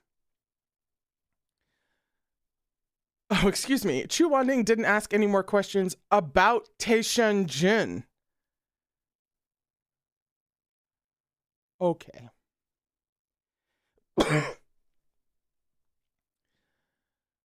In fact, he didn't say anything at all. The unease in Mo-run's eyes was a better answer than he could ever get from asking. Besides, he was exhausted. After enduring blow after blow, his mind was numb. Only after a very long time did he pull out of Mo-run's embrace and slowly get to his feet.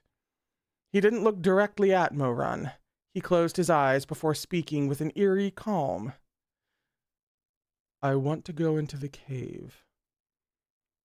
Mo-run couldn't say anything. Since my other self went through so much trouble to set this up, I want to take a look.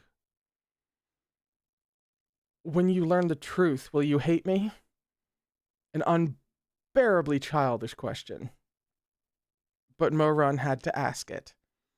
He answered himself in a mumble. You'll hate me. Chu Wanning's pupils flickered. His gaze finally came to rest on Mo-run.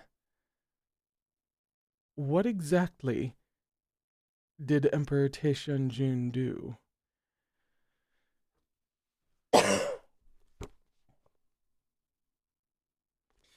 It's what I get for asking them to take it easy on me for 33 pages. This is really, I've done this to myself.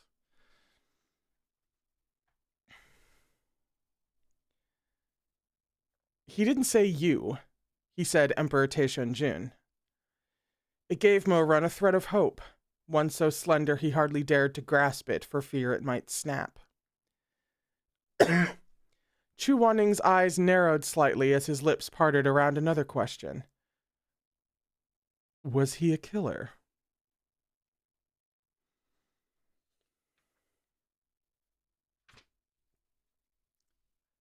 Silence.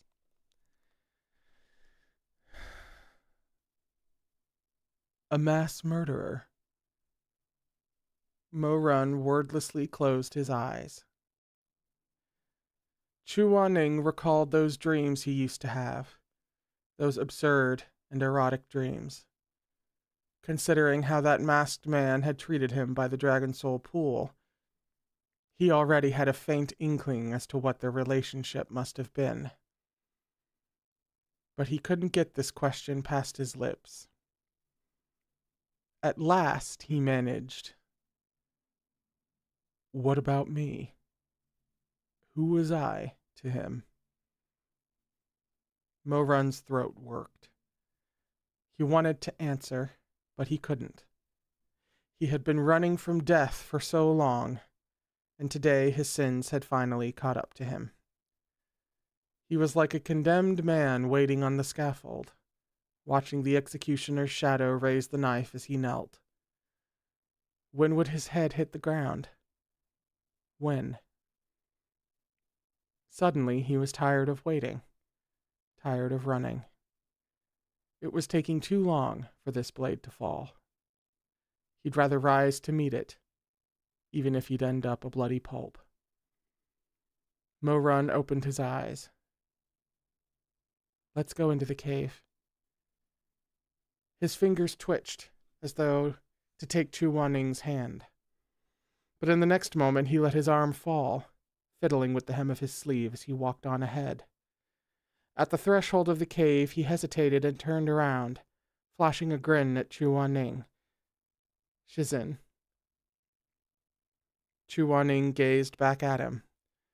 That sudden smile was so brilliant, so warm, as though he were exhausting all his hope and joy in a single instant, as though he would have no more use for them in the future. Mo-Run's smile jolted Chu-Wan-Ning back to reality. He walked over, but he didn't know what to say. His heart was tied in a knot. He could only lift his ice-cold fingers and touch Mo-Run's equally cold face. Eyes slowly widening, Mo-Run stiffened. Chu-Wan-Ning closed his eyes and sighed. He reached down and took hold of Mo-Run's hand, the hand Mo-Run hadn't dared touch him with. As if reassuring Mo-Run, but also himself, he said, I've watched you grow into the person you are today. I know you're not him. You and Taishun-Jin are not the same.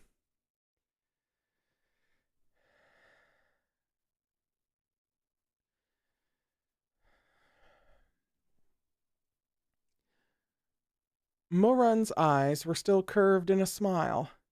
After a long pause, he chuckled, throat tight.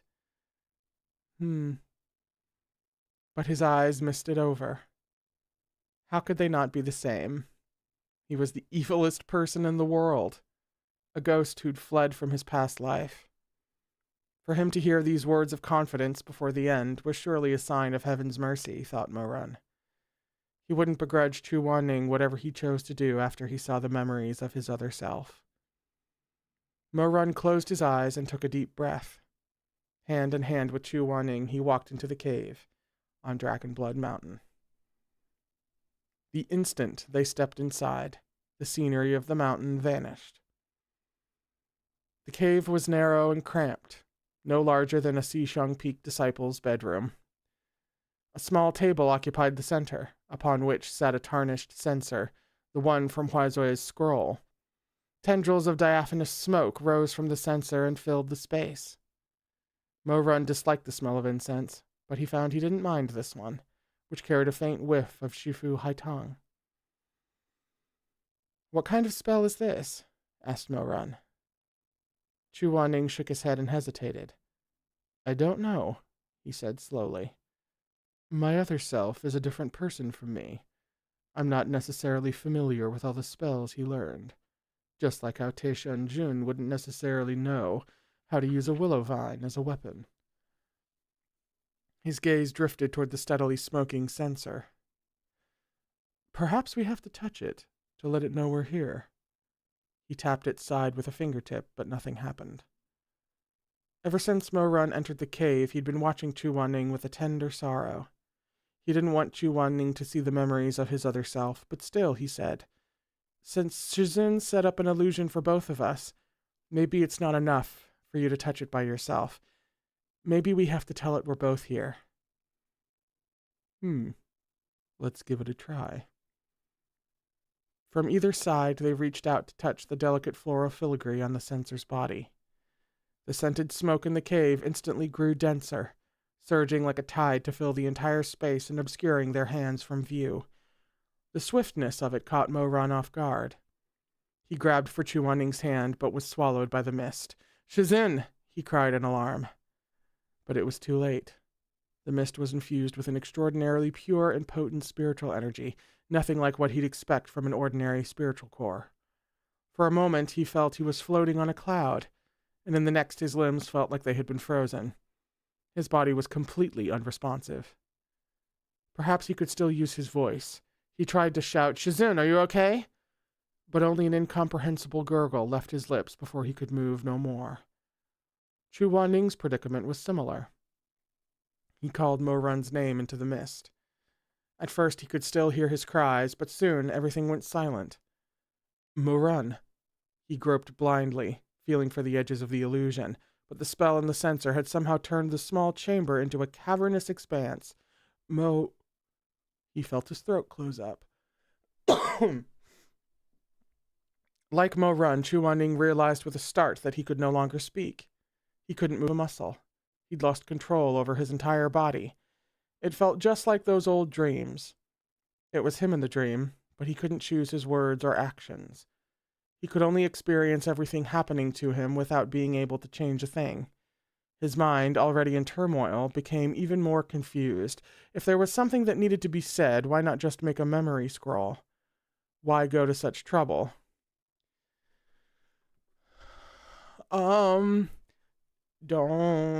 Don't like it. Don't like any of this. Don't like that they're immobilized and therefore have to watch whatever has been arranged to be displayed, because I can only think of one thing that would be displayed. Can't quite think of really kind of the intricate reasons as to why it would be that. Listen, I don't like it. I don't like it, only because the odds are high that that's what's about to happen.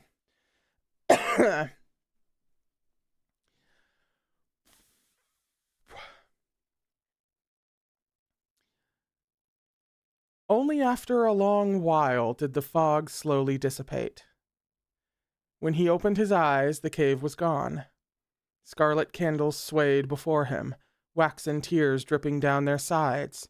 He sat before a familiar rosewood table, tidy and uncluttered.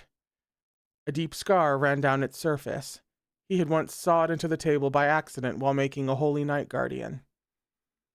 The cave had turned into the Red Lotus Pavilion.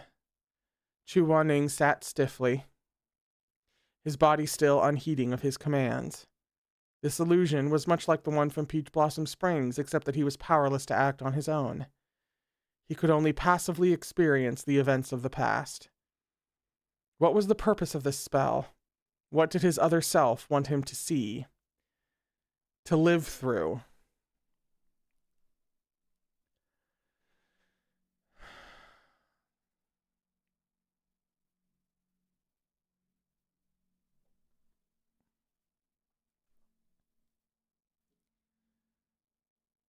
The sky was darkening outside the window. Two servants he'd never seen before stepped up and began combing his hair. Under control of the illusion, he reached up to stop them. "There's no need. I'll do it myself." A loud bang sounded as someone threw open the door. Chu Wan-Ning could sense that he dreaded seeing this person.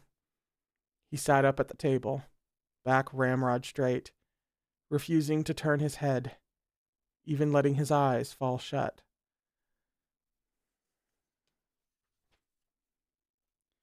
"Both of you, out," a familiar voice said from behind him. The two servants set down their combs and basins, then lowered their heads deferentially. "Yes, Your Majesty." Chu Wan-Ning heard them shuffle out. He still didn't turn or open his eyes, but of course he knew who had entered the room. He would know that voice anywhere. With an animalistic sixth sense, Chu Wan-Ning felt that man walk toward him, one step after another. His breath was suddenly puffing against Chu Wan-Ning's temple, hot and reeking of wine. Why haven't you gone to bed yet? Mo Run asked. Chu Wanning heard his own tepid reply. I'm getting ready. I can tell. Mo Run laughed softly into his ear. You've taken off your outer robe and removed your hair crown. You really hated that outfit, didn't you? This venerable one commissioned the robes with the purest gold thread, and the crown is inlaid with the most precious jade. This venerable one gives you only the very best things, better even than what the Empress receives. Yet you still disdain them. Chu Wanning pressed his lips together. Fine. Mo Run didn't wait for Chu Wanning to reply. You don't like anything I give you. You've always looked down on me in your heart of hearts. He snorted. So what? Look. In the end, you had no choice but to be mine. Mo Run snaked an immodest hand around Chu Wanning's waist, pulling him into his chest. This sensation, coupled with his anger, was beyond what Chu Wanning could endure. His eyes finally flew open, allowing him to take in this scene at last. He faced a bronze mirror, which reflected the image of himself and Mo Run. Mo Run wore an emperor's beaded crown and was attired in elaborate robes of red and gold. Wedding robes. As he held Chu Wanning from behind, he pressed close to his mouth at his earlobe and neck. Chu Wanning shuddered in fury, but not just that. Stop screwing around. All right, then. Then tell me, Shizun, how would you like to be screwed? His admonishment had backfired, earning him only ridicule. Chu Wanning seethed through clenched teeth. You brute. Mo Run chuckled. His gaze was besotted, his handsome features suffused with an intoxicated allure. Lips ghosting over the side of Chu Wanning's face, he murmured, So what if I'm a brute? Look at yourself. I've still claimed you. Through and through. Chu Wanning didn't know why, but a violent impulse coursed through him. He felt his fingers grasping for something before him on the table, which he thrust into the back of Mo Run's hand. Mo Run let out a muffled grunt of pain. Chu Wanning took the opportunity to throw him off. He glared at that tall figure wreathed in lamplight. Get the hell out. From this vantage point, Chu Wanning could finally see what he'd used to stab Mo Run. It was a golden hairpin, the kind a man might wear at his wedding. Mo Run lifted his hand to examine his bleeding wound. He laughed coldly. Then his tongue flicked out like a viper's, licking away drops of scarlet blood. His frenzied eyes gleamed with a bestial light. They somehow marred the gallantry of his features, giving him the look of a vengeful ghost. Your spiritual core is already shattered. This venerable one let his guard down. Lips dyed carmine, Mo Run began to laugh.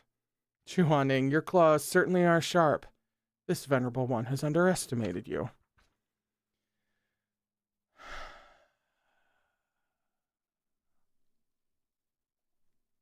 Art. Hang on.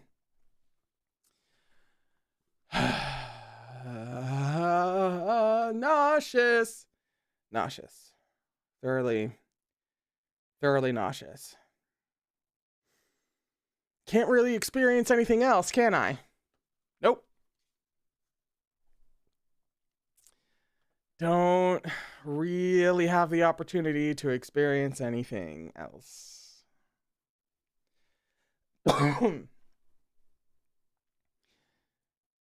Get out. Get out, get out. Is that all you can say? Mo Run let his hand fall, but he didn't move to bandage it. He almost seemed to enjoy the pain, a perverse satisfaction coming over his face. You love to castigate this venerable one, so why were you so silent today in front of all our guests? Faced with Chu Wanning's stony silence, Mo Run continued.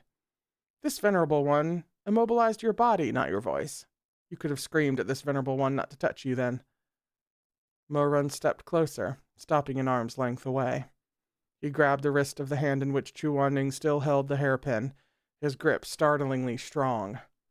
His mouth split into a grin, teeth stained scarlet. But all you did was spill the water for washing our hands all over this venerable one's robes as soon as I released your hands from the spell. Moran paused, then laughed. Shizin, you were ever so furious. Why didn't you yell? Have you no sense of shame? This venerable one is shameless indeed, but then again, who can truly claim to be a gentleman? Shui Meng, I invited him to the feast today, but he declined. What would you have done if he'd come? Moran chuckled. Would you have started shouting when we knelt to heaven and earth? Would you have begged him to take you away? Chu Waning's conscious mind was still deeply befuddled by the conversation and the illusion, but he could tell this body understood what Moran was saying. He ground his teeth in anger, refusing to speak. Moran watched him seethe for a moment, then leaned close and licked his earlobe with his blood-streaked tongue. Chu Waning flinched. Chu Waning, the way you glare at me with such resentment in your eyes, it's like you're begging to be held down and fucked. Moran yanked Chu Waning's hand below his waist. If you don't believe me, just feel right here. Isn't it so big and hot? Shizin, you hung elder. Chu Zongsha. Each address was more respectful than the last, but somehow they sounded increasingly condescending.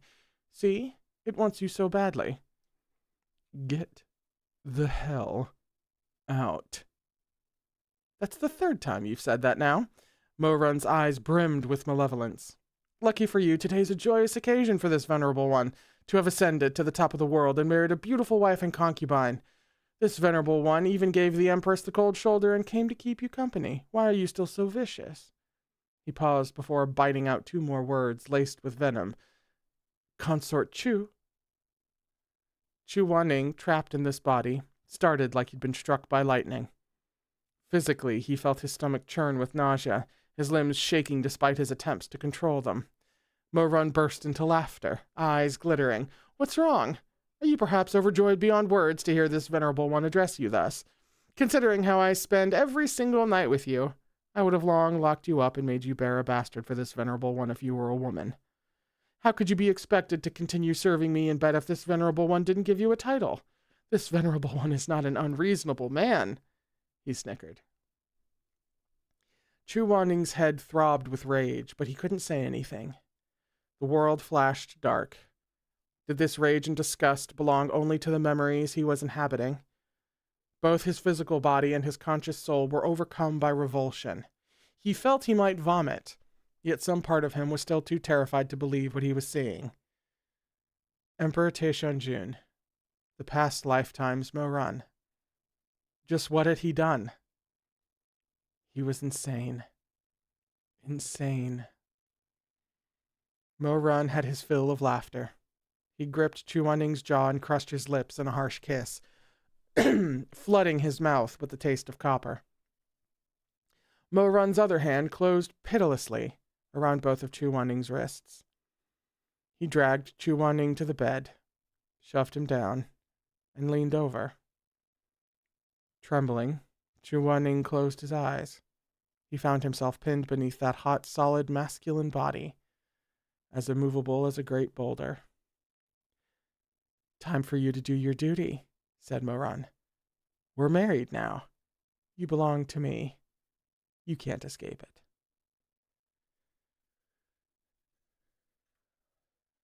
It's the end of the chapter.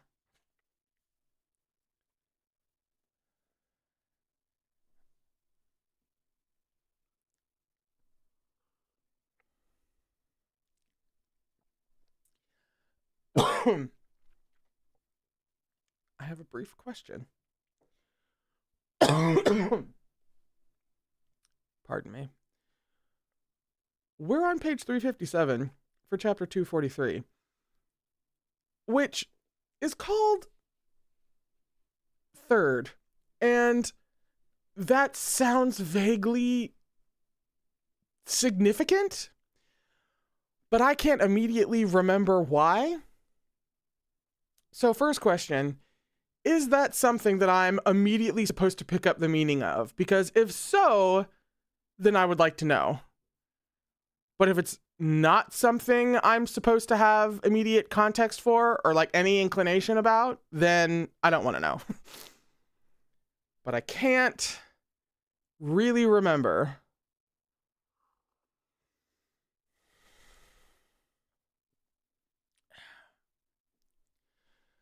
Oh, will I remember as I read? Oh, even better. Thank you, love.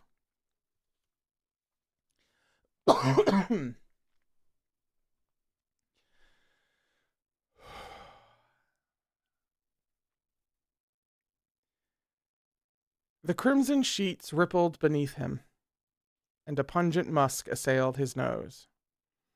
Chu Wan-ning looked up at Mo-run's face, the illusion overlapping with those old dreams. But they weren't dreams at all. They had all been real. Long ago, he and Mo-run had already lain skin to skin. They had already been wed. Mo-run had imprisoned him. He had knelt on the snow-covered ground, begging to see Mo-run. All of it was real. At that moment, Chu Wan-ning couldn't name what he felt. Every now and then she keeps dropping a line that very perfectly summarizes my exact feeling. And at that exact moment,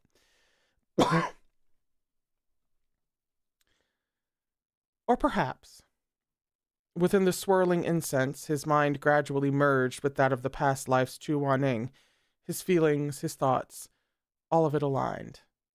I am currently presuming that OG Chu Wan-ning has done this to impress upon our Chu Wan-ning how vital it is that Tae-shan-jun be stopped.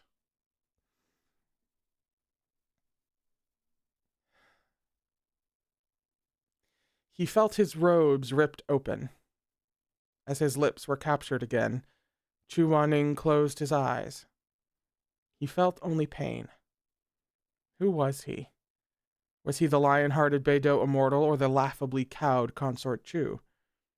Was he the Chu Wan-ning who'd earned Mo Zhongshu's sincerity, or the Shizun Tae-shan-jun despised? Nothing was clear.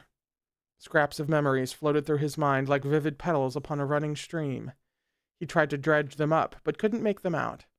Eventually, only the events playing out upon the bed were clear enough to perceive. As I knock into the mic. My spatial awareness is fairly shit on a good day, so you can imagine.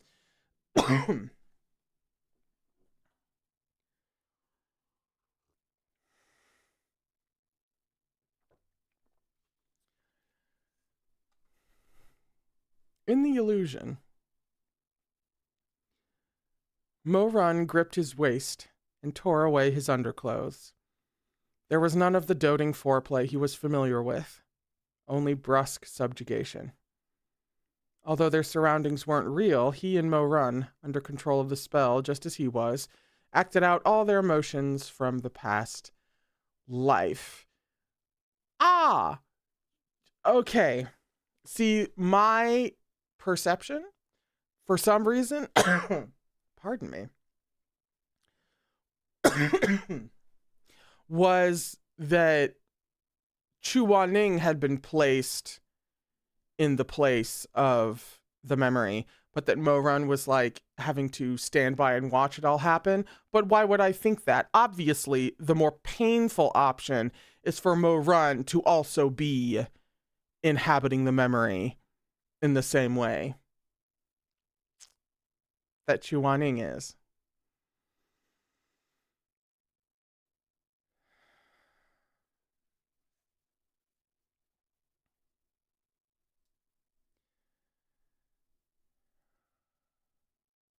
Mo-run pinned him to the sheets without a single kiss or caress. Chu Wan-ning's only warning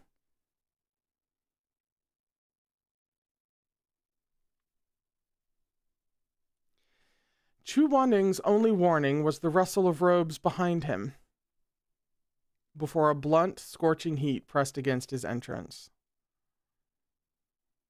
Shizun, pay attention. Can you feel how it wants you? This venerable one is about to bestow his imperial favor upon you. You bastard. Mo-run scoffed. Don't you still have to spread your legs for this bastard? Chu Wanning felt a tearing sensation. With one thrust, that throbbing cock breached Chu Wanning where he had never been penetrated before. It hurt. It hurt so much. He hazily remembered Mo-Run's gentle eyes in the darkness. Mo-Run kissing him in the depths of the hot springs, saying to him, "It'll hurt. Listen to me. Let's wait until next time." But Taishan-jun showed him no such mercy. When that terrifying length began to move inside him, Chu Wanning felt it might puncture his gut, as if the next savage thrust would be the one to pierce through his abdomen and impale him then and there. Chu Wanning flailed like a fish dragged ashore, but all the comfort he received was a crisp slap across the face. "It's not like I haven't fucked you before," Taishan-jun snapped. "How many times has it been? Now you're acting all pure and virtuous." His cheek bloomed scarlet. Chu Wanning turned his face aside, hair spilling over reddened eyes, refusing to let slip a single sound or tear. He had never been more humiliated than on this night, but he would match that humiliation with haughtiness. Mo-Run leaned forward and looped an arm around his waist, his hips bucking repeatedly against Chu Wanning's. The place where they joined grew unspeakably hot and sticky. Mo-Run paused in his movements. He wanted to see Chu Wanning's disgrace. He drew in a harsh breath and wrenched Chu Wanning's jaw to the side, his eyes dark and distant as he looked down on that face. "You." He had meant to speak more humiliating words, but those restrained, long-suffering eyes were unexpectedly beautiful beneath the candlelight.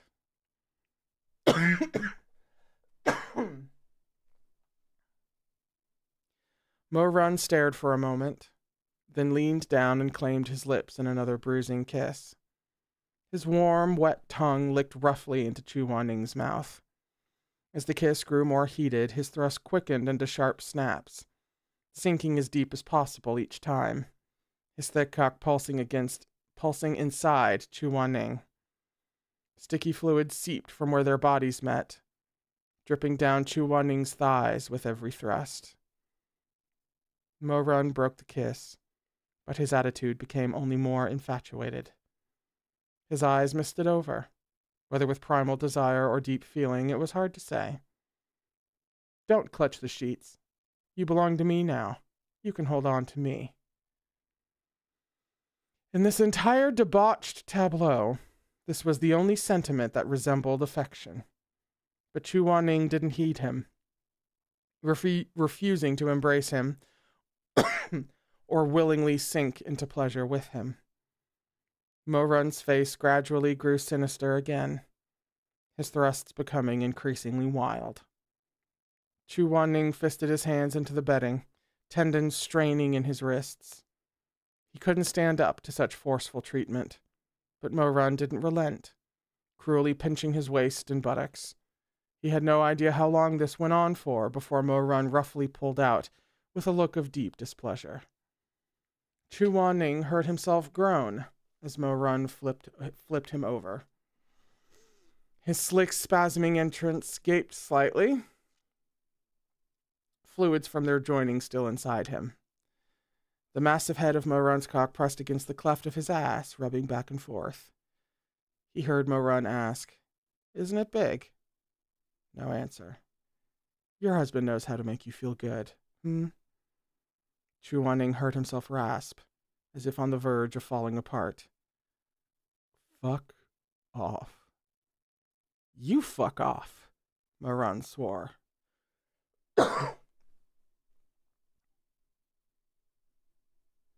He rummaged around beside the bed and grabbed something. Chu Wanning's legs were forced apart. Then an indiscriminate amount of some cold ointment was squeezed into him. He heard himself choke on a sob. Mo run. Mo run, you beast. Mo run. Mo run.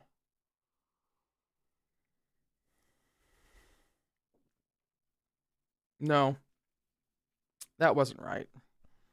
Mo Run was the one who smiled brilliantly at him beneath a tree in full bloom. Oh,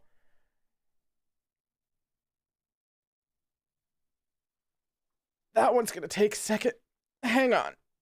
Hold on. Hold on.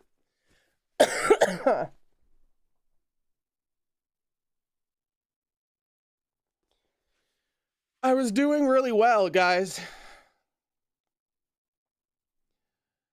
I was doing well. I was getting through it.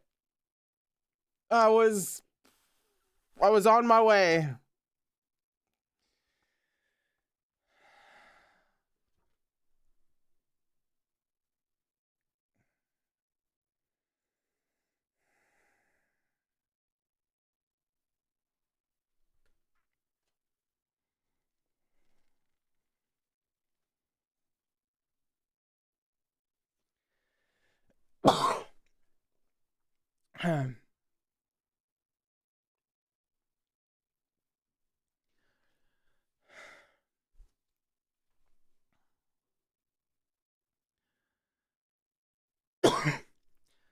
Morun said,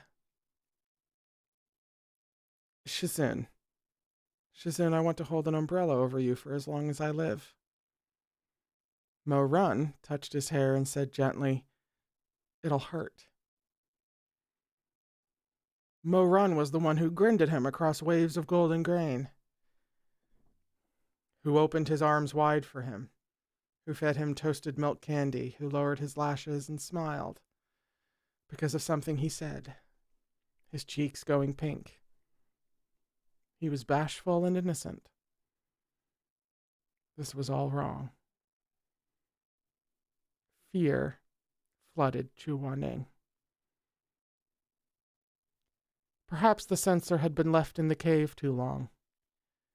The scenes that followed were muddier than the earlier ones. Darkness closed in. Chu Wanning's mind was blank. He couldn't see. He couldn't speak. All he knew was that he was still restrained. And Mo Run's cock was still buried inside him, its searing girth making his scalp go numb. Eventually, his surroundings brightened once more. When Chu Wanning came back to his senses, the first thing he heard was Mo Run's distorted cursing. The stinging pain of a slap burned across his face. Something cold and hard moved inside of him, soothing the terrible, maddening ache within. It was still their wedding night. Chu Wanning could clearly recall what had happened just before this. He couldn't stop recounting the events of the past life. He knew Mo Run had used an aphrodisiac salve on him. The drunken Taishun had become increasingly irascible and violent throughout the course of the night. Alcohol and lust had burned the corners of Mo Run's eyes, turning them scarlet. This youthful emperor was ruled by hatred and desire. He grasped Chu Wanning by the throat and shouted, Chu Wanning, is this what you want? You won't relent, huh? How fucking stubborn can you be? You'd rather fuck yourself to death than let me fuck you. Chu Wanning heard himself reply, I don't need you. He sounded utterly shattered. If he hadn't felt his lips move, he wouldn't have believed it was his own voice. Hot tears flowed down his cheeks. Mo Run, spare me. The man above him roared madly. Who's going to spare me? Huh? Chu Wanning, have you ever thought who's going to spare me? Who can spare me?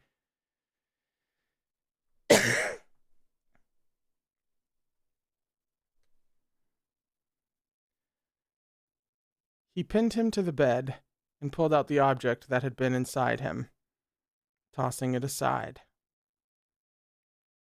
It clattered on the ground, ringing metallic.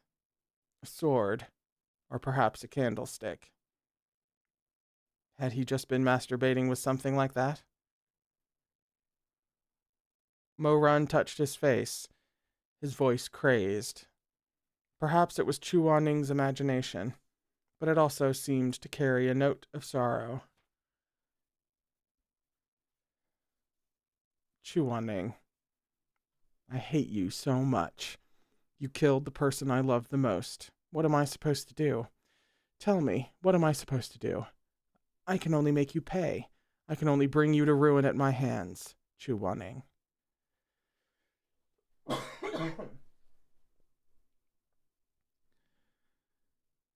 The man grasped his own heavy cock. In his frenzy, his first thrust went askew. The slick hot head slipped past Chu Wanning's hole. Mo-Run gasped for breath, then lined himself up once more. Fingers digging into Chu Wanning's waist, he pressed in. Chu Wanning heard himself moan hoarsely, stretched to his limit. The man panted roughly as his cock split him open, scraping against those aphrodisiac-smeared walls. Chu Wanning shook from head to toe, drenched in sweat, his eyes losing focus. At last, lust swallowed him up. The scene dimmed again. When he could see once more, his only sensation was boundless ecstasy. He could no longer differentiate between the body and the illusion in his real body. He was in desperate congress with that well-built man. Mo-Run was fucking him mercilessly, pinning him down on the bed.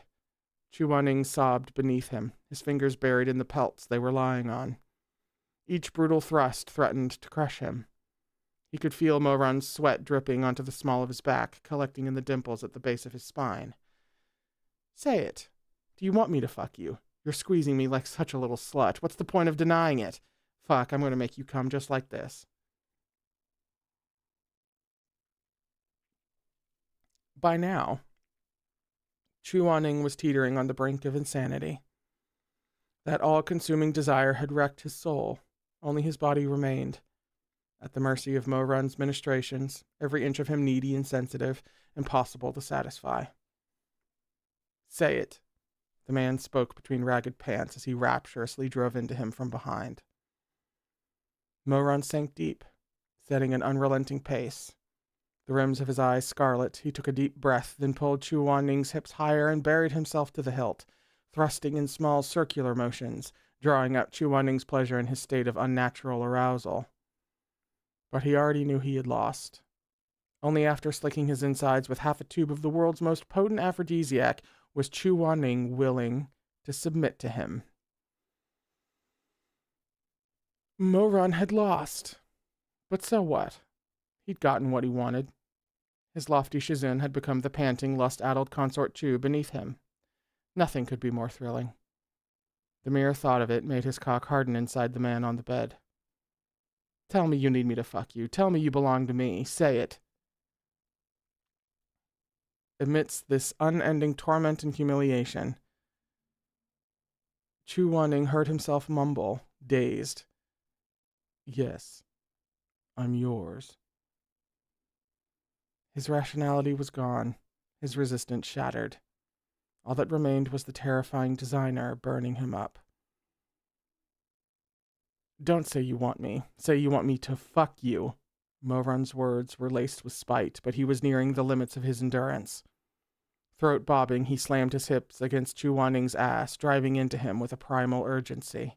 Chu Wanning's limbs were slack, unable to support him even on his knees. He was pliant as loose mud, phoenix eyes half-lidded, moaning and panting without thought. Just a tiny dab of the eternal passion aphrodisiac was enough to turn a saint into a wanton slut, and Mo-Run had squeezed the contents of half a tube into him. Does it feel good? Do you like it like this? Mo-Run braced himself on the bed with one arm, his other coming up to stroke Chu Wanning's chest and abdomen. The bed creaked and swayed. Mo-Run's eyes glinted with a feverish light, erotic and intoxicated. Say it. Tell me you need me to fuck you. He punctuated his demands with a snap of his hips. Chu Wanning trembled under the wave of pleasure. It eroded his control, stoked his terror. Finally, his mind crumbled. Hoarse, gasping sobs leaked from his throat. That's right. Let it out. Mo-Run closed his eyes and let his head fall back. the jet of his throat rolling. He slapped Chu Wanning's ass. Let me hear you, and I'll make you feel even better. I need. What do you need? The drawn-out torture had sapped Chu Wanning's awareness of all but this moment. Shuddering, he whined desperately. Fuck me. Mo-Run's eyes darkened, and his hips drove forward with sloppy eagerness. Some of his thrusts were so wild the head of his cock slipped out when he pulled back. Each time he hurriedly lined himself up and pressed in again in a heated, wet slide. He rasped Chu Wanning, pinned solidly beneath him. Shizun, you're so hot inside. So wet and hot. You're taking me so well. This disciple could get addicted to this. Don't stop. Chu Wanning drew in a sharp breath. A little faster. Deeper. Mo-Run grasped Chu Wanning's trembling hand where it was wringing the bedsheets, wrapped an arm around him from behind. Voice suddenly surpassingly tender, he murmured into his ear. Wanning, today's our wedding day. I'll make you come on my cock, then I'll come inside you. I'm going to fill your belly with my seed. Shizun, you're so tight. Why are you only like this when I use medicine on you? He asked, licking Chu Wanning's earlobe. You like it when I treat you like this, don't you? The man's cock was so thick, so long, that Chu Wanning felt like it might run him through at its deepest. Unable to speak, he could only shake his head, tears gathering at the corners of his eyes. Do you like it? Chu Wanning couldn't muster a reply. You don't like it. Mo-Run's thrusts came to an aborted halt, his cock still fully seated inside him. Chu Wanning could feel it twitching inside him, throbbing in time with their rapid heartbeats. The subtlety of the sensation compounded Chu Wanning's torment. His throat was parched, but his soles were thoroughly chilled. The man rolled his hips a few times, slow movements like the roots of a great tree breaking soil. Like a tender seedling pushing aside the dirt. Racked with spasms, Chu Wanning sagged on the bed. Never mind, then, Mo-Run rumbled in his ear. If you don't like it. Chu Wanning's eyes flew open. His heart ached, but he'd already abandoned himself to desperation. No, don't. His eyes darted wildly, his lids drifting close. I can't take it anymore. That dose of aphrodisiac was hundreds of times more potent than any ordinary person could bear. Mo-Run's voice was so low and husky his words were difficult to make out. Then what do you want me to do? Inside. I can't take it anymore. Save me. The man behind him heaved a sigh of satisfaction. He lifted Chu Wanning up and settled him in his lap facing him, then bucked upward, driving into him aggressively from below. Never before had Mo-Run fucked him so deeply, each thrust pressing so far in that his balls strained at his entrance, threatening to push in too. Flesh melted seamlessly into flesh. Chu Wanning gasped and moaned, loose-limbed in Mo-Run's arms. Mo-Run's hips moved tirelessly as he pulled Chu Wanning's face down to kiss him hard, breaths blurring between them. His throat bobbed as he swallowed. So good. Chu Wanning muttered mindlessly, as though his souls had left his body to drown in this ocean of desires. Don't stop. I won't stop. I'll give you everything, Chu Wanning. Wanning.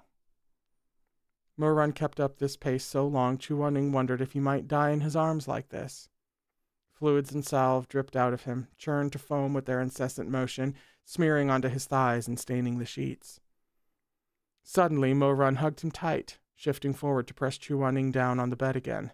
Lifting his legs, he drove into him with renewed urgency, with alarming speed and force. Chu Wanning's eyes widened, soft whimpers trailing from his lips.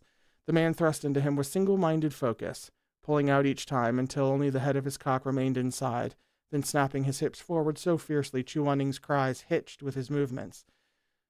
Wanning. Wan-ning. It wasn't anyone else he wanted. He cupped Chu Wan-ning's face, pressing their foreheads together. Babe, I'm gonna come. Let me come inside you. It wasn't anyone else he wanted? What about Shimei? Chu Wan-ning's lips parted, gasping for air like a fish on the verge of death. He didn't know why he was calling out. All he could do was moan in the grip of that overwhelming ecstasy, the heavy musk of sex filling his nose. Come for me, he whined, voice breaking. Thick cum spilled into him. Mo-run closed his eyes and growled, his hips stuttering, the sheets in total disarray. Chu Wan-ning's head struck the bedpost, but Mo-run kept thrusting, insatiable, making sure Chu Wan-ning took every last drop. The sensation sent great shudders through Chu Wan-ning. His pale, slender toes curled. Finally, he couldn't stop himself from wrapping his arms around Mo-run's neck. Their ragged breaths mingled in the air between them, Mo-run moaning as he came, Chu Wan-ning crying out hoarsely beneath him. Whether they found themselves immersed in this tumultuous ocean of lust because of the potency of the aphrodisiac, or because of the desires hidden in both of their hearts, unbeknownst to either, who could say? After what seemed like an age, Chu Wan-ning's awareness slowly returned to him. Somehow, along with his conscious mind, came the memories of his other life, rushing in like a tide. After his and Mo-run's frenzied union, these recollections poured in one after another. He remembered a heartbroken Mo-run kneeling in the snow after Shimei's death at the Heavenly Rift.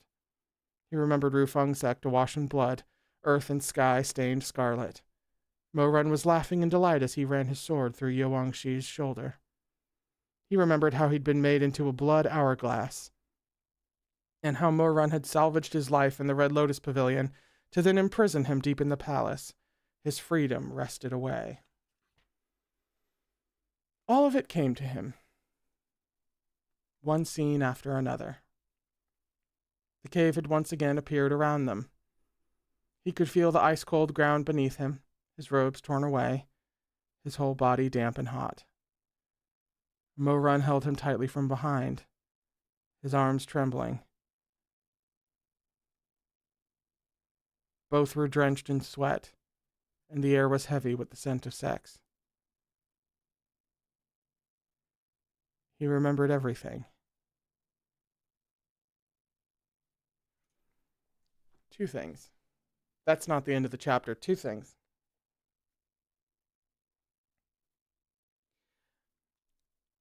I floated the possibility that the first time that they had sex, that would be when Chu Wan-ning remembered everything. And now I'm angry. But also, rather, I don't know, naively, maybe just being silly, I don't know, hadn't put two and two together and figured out that very obviously, by virtue of the censure and them having to inhabit the dream, and therefore that they would, of course, be doing this in actual reality.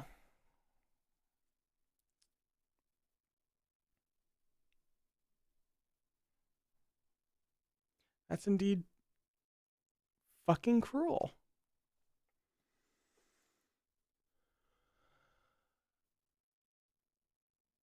Chu Wan-ning didn't move.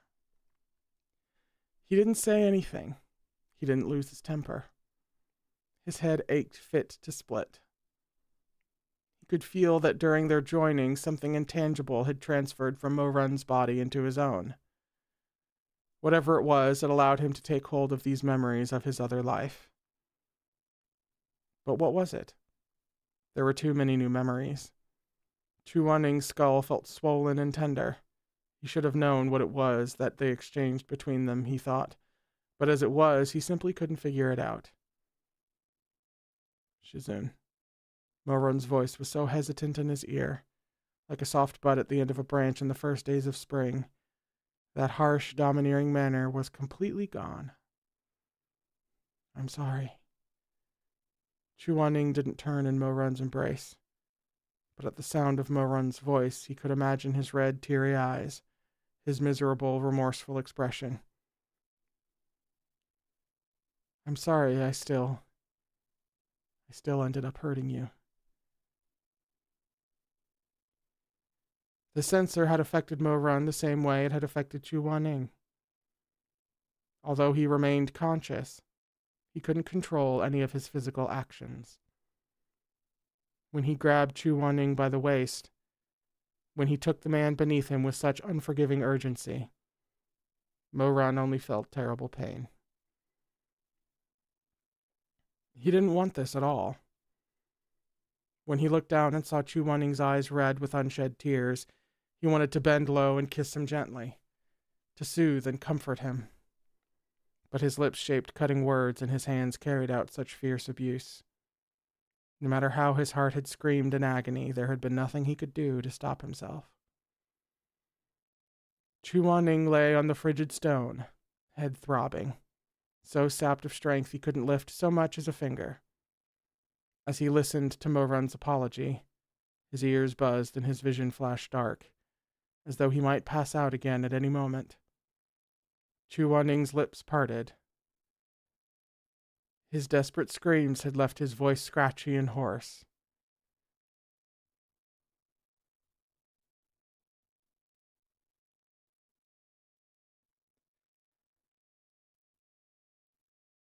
Pull out first. Mo Run pressed his lips together and didn't answer. He'd come out of the illusion earlier than Chu Wanning, and had made space between them as soon as he regained control over his body. But Chu Wanning's tearing was so severe, he thought Mo Run's cock was still buried inside him.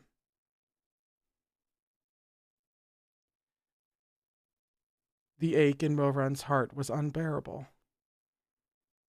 Before they'd entered the cave, he thought they might encounter something akin to the memory scroll. Never had he expected he would also return to his past life's wedding night on Sishung Peak. Never had he expected to find himself dressed in scarlet and gold finery, pushing open the door to the Red Lotus Pavilion once again. Mo Run knew all too well what he'd done. He'd never imagined the spell would make him relive that part of his past. He had no desire to hurt Chu Wanning ever again, to be Emperor Taishanjun ever again, but his body wouldn't answer to him. Even worse, throughout the entire brutal course of events, he could feel anticipation and excitement singing in the depths of his heart. In that one respect, he and Taishanjun were no different. They both yearned to tear Chu Wanning to shreds, to make his submission total. Why try to fight it? He was still the same Mo Wei-yu.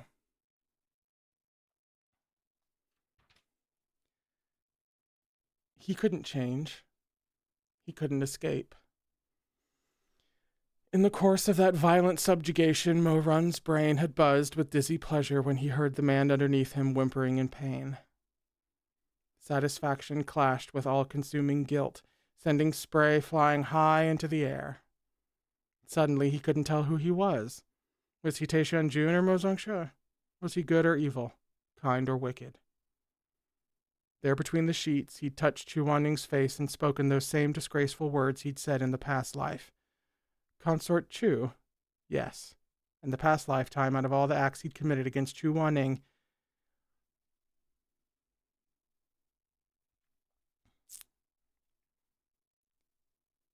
three were most unspeakable. The first was using a killing move against him. The second was humiliating him by forcing him to submit in bed.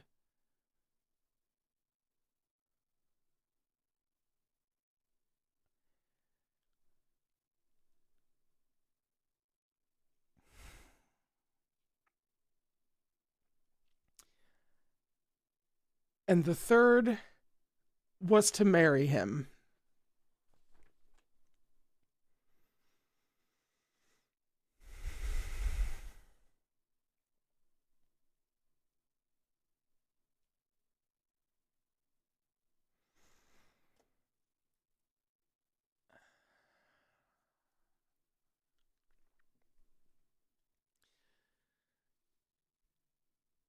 Morun had stripped him of his identity and stolen his autonomy.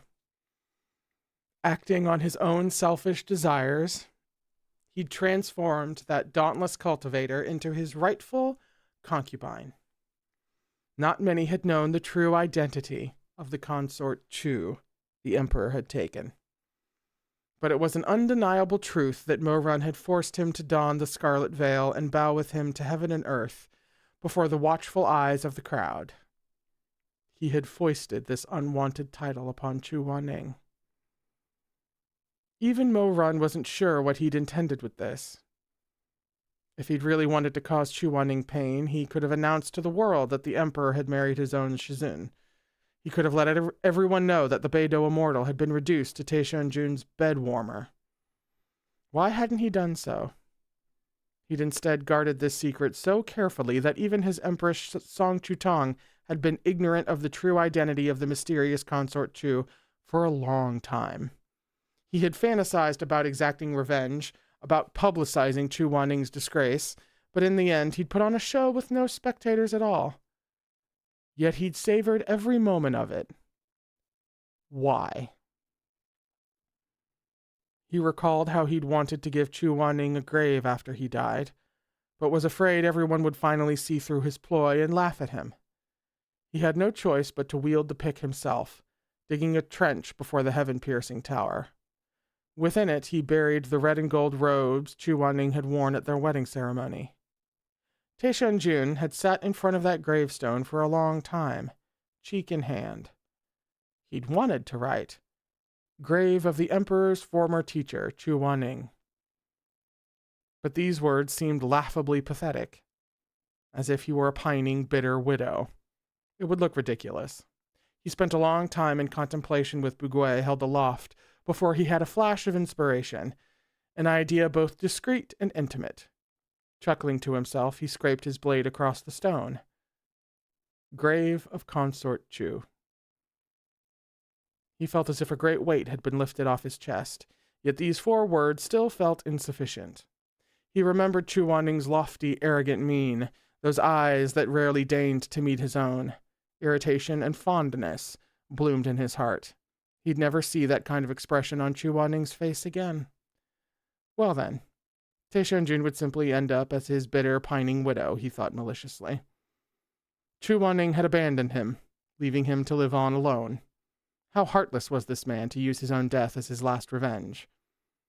It was too much. He glared, stewing in resentment until his eyes were bloodshot. It was just too much.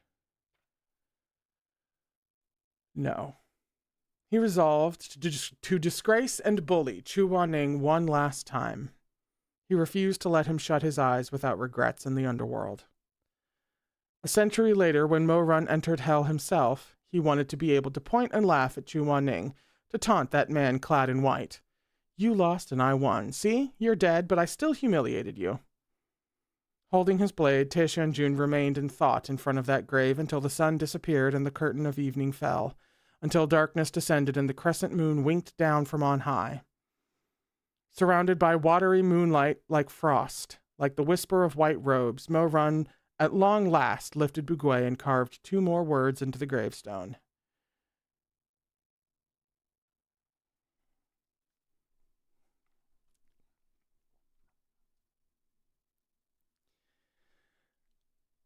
Grave of the esteemed Consort Chu.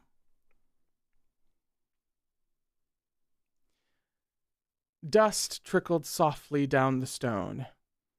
Cheek propped in his hand, he sank into giggles. What a wonderful title, he thought. With this, it was clear to all that Chu Wanning belonged to him. Only Chu Wanning would have known there was no esteem in the title at all. Perfect. Now, if only Chu Waning's rage could bring him back to life, that would be even better. Heart brimming with anticipation, eyes flashing brightly, he cheerfully ran over to the Red Lotus Pavilion. Chu Waning's temper was awful. How could he bear such humiliation? He might as well wake up, Mo Run thought.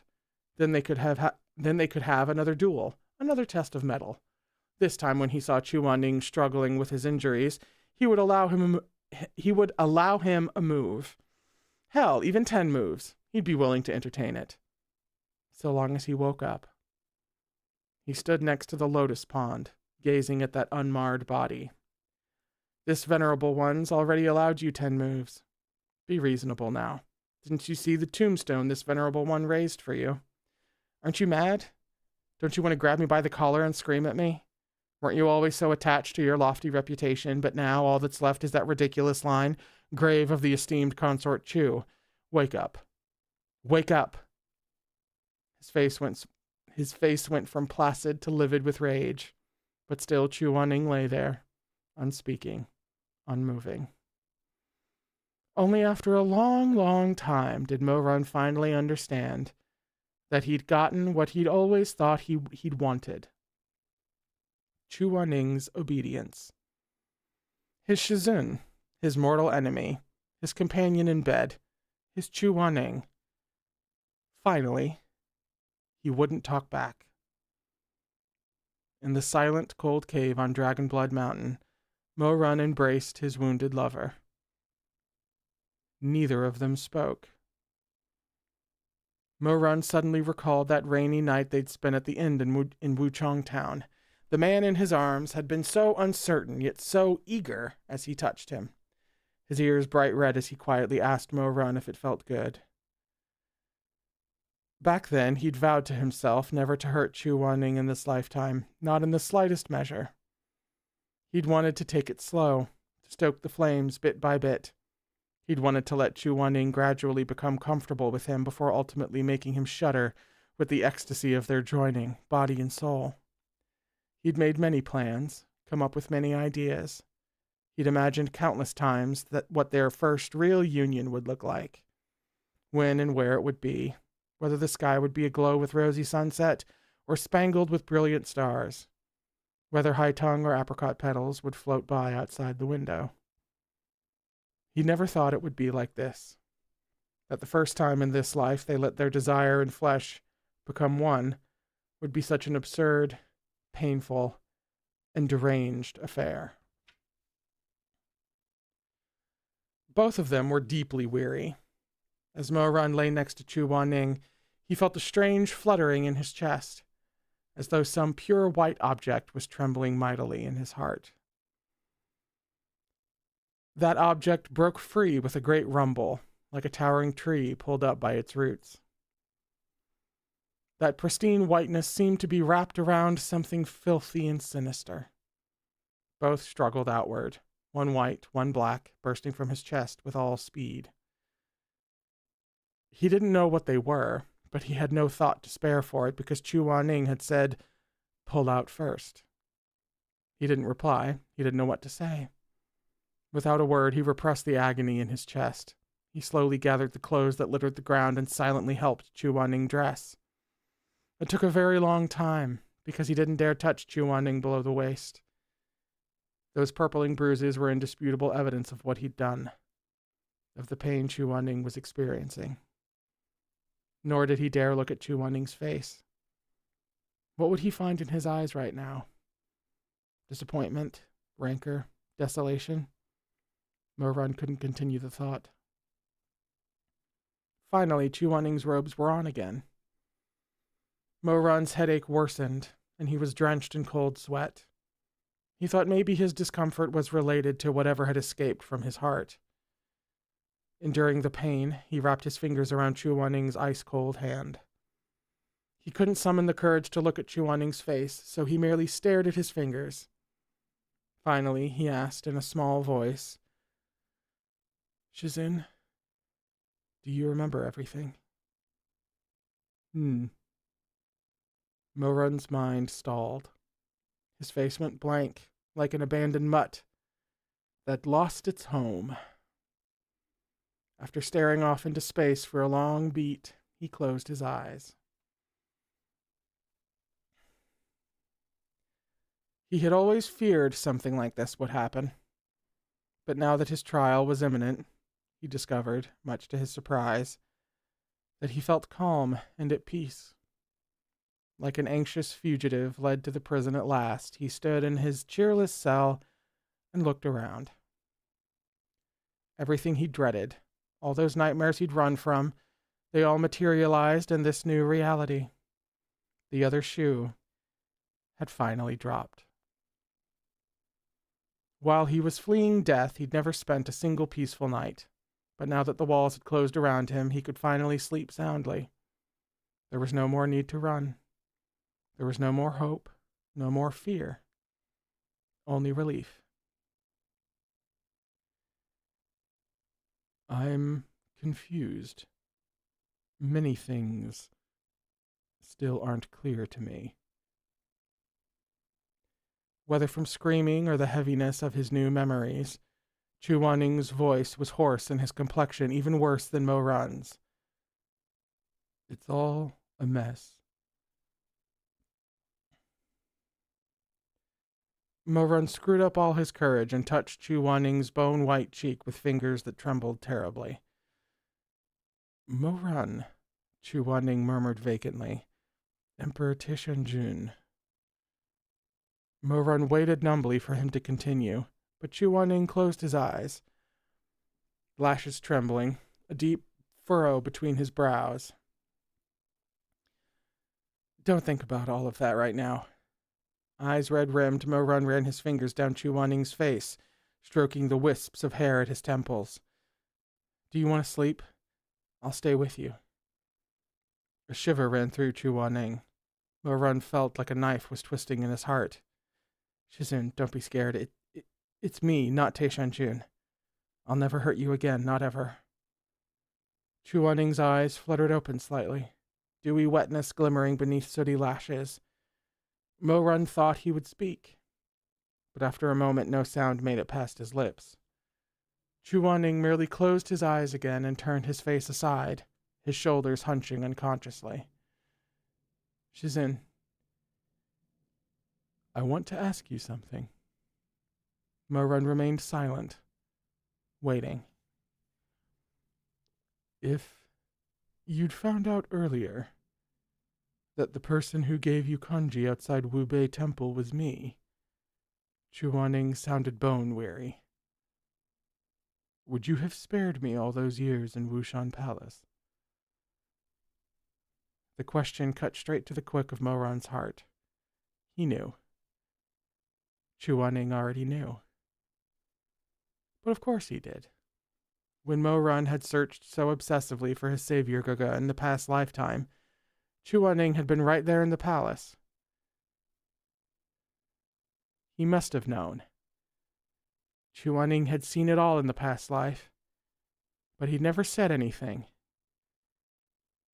In all those years they'd spent together, Chu Waning had never told him the truth. It wasn't until today that the accumulated weight of his suffering finally crushed him. Mo Run began to tremble all over. He felt a lump in his throat, and he didn't know how to answer. He reached up. He only wanted to put an arm around Chu Waning, but the instant he touched his shoulder, he could feel it shaking. Chu Waning was crying, but Mo Run knew he didn't want him to see. After a while, Mo Run couldn't bear the discomfort.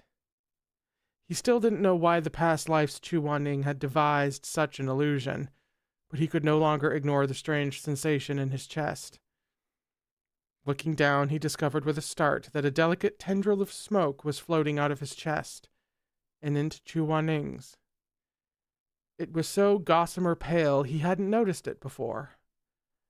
Upon closer examination, he found that the smoke was black one moment, white the next, flowing without cease from his heart to Chu Waning's. What was this? Black smoke was dissipating from Chu Waning's body as well, gathering into a clump of darkness that was drawn into a censer nearby. What on earth? He turned to warn Chu Waning, only to discover he had fallen unconscious again. The accumulated memories of his past lifetime were too heavy a burden to bear. They had arrived in a disordered heap, and Chu Waning's mind was scrambling to sort and reorganize them. Shizun. It hurt. Why did it hurt so much? He felt there was a tug of war within his heart, one side black, the other white, one side pure, the other filthy. Dark brows knitted, Mo-Run struggled to his feet and made his way over to the censer.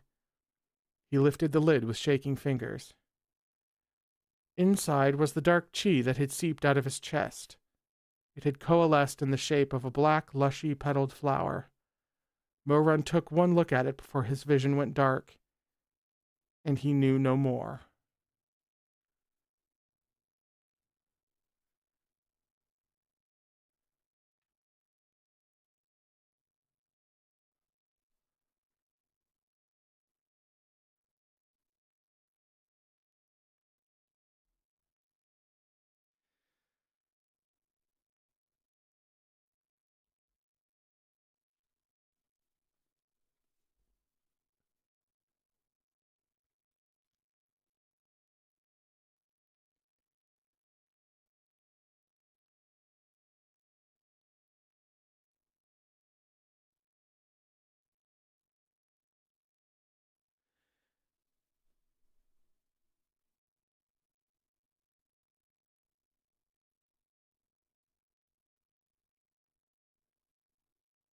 He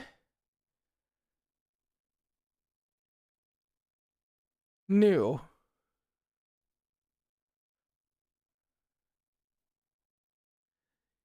He knew the whole time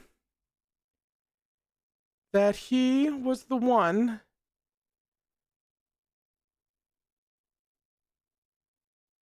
who helped Mo-Run on the side of the fucking road.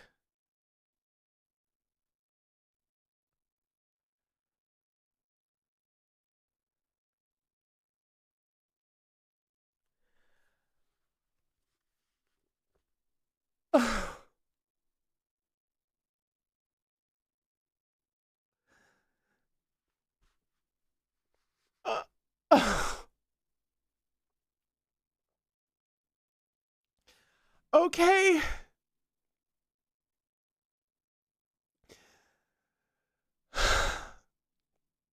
I hate her.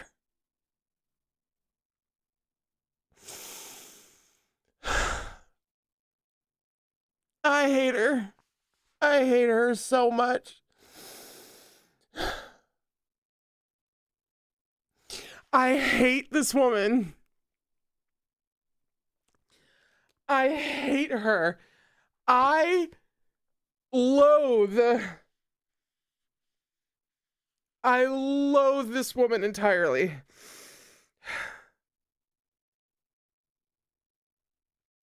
I have to go. I have to go be at a pharmacy like this. And it's entirely her fault. My favorite solo artist drops a brand new album at midnight tonight. And I have to... This... I hate her.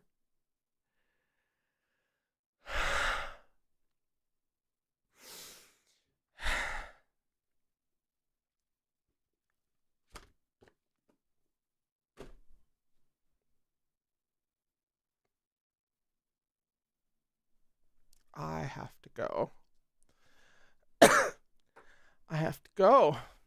And we can't even talk about all of this for 3 weeks because we don't come back for 3 weeks. Okay. I have to go.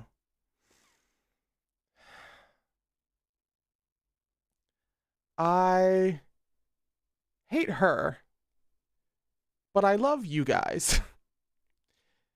And can I just say,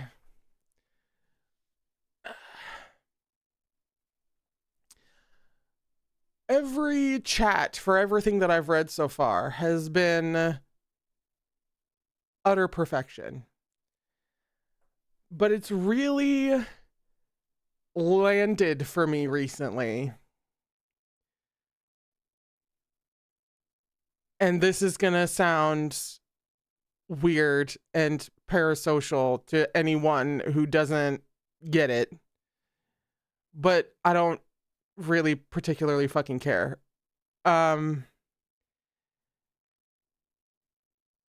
Something about the past few volumes, it's really landed for me that I consider the chat and the people watching, and whether you comment or not, it's really,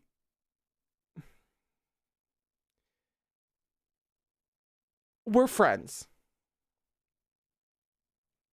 It feels very friend-y and community-y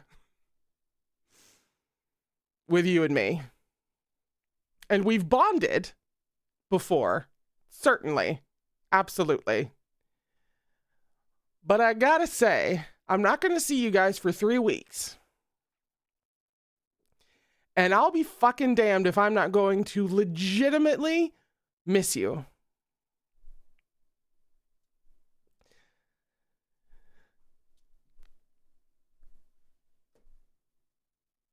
So I have to go. I've said that 3 times now, but I have to go. I'll see you at like the ass end of the month, right before Halloween, for volume fucking goddamn 8 of whatever the fuck this is. Please,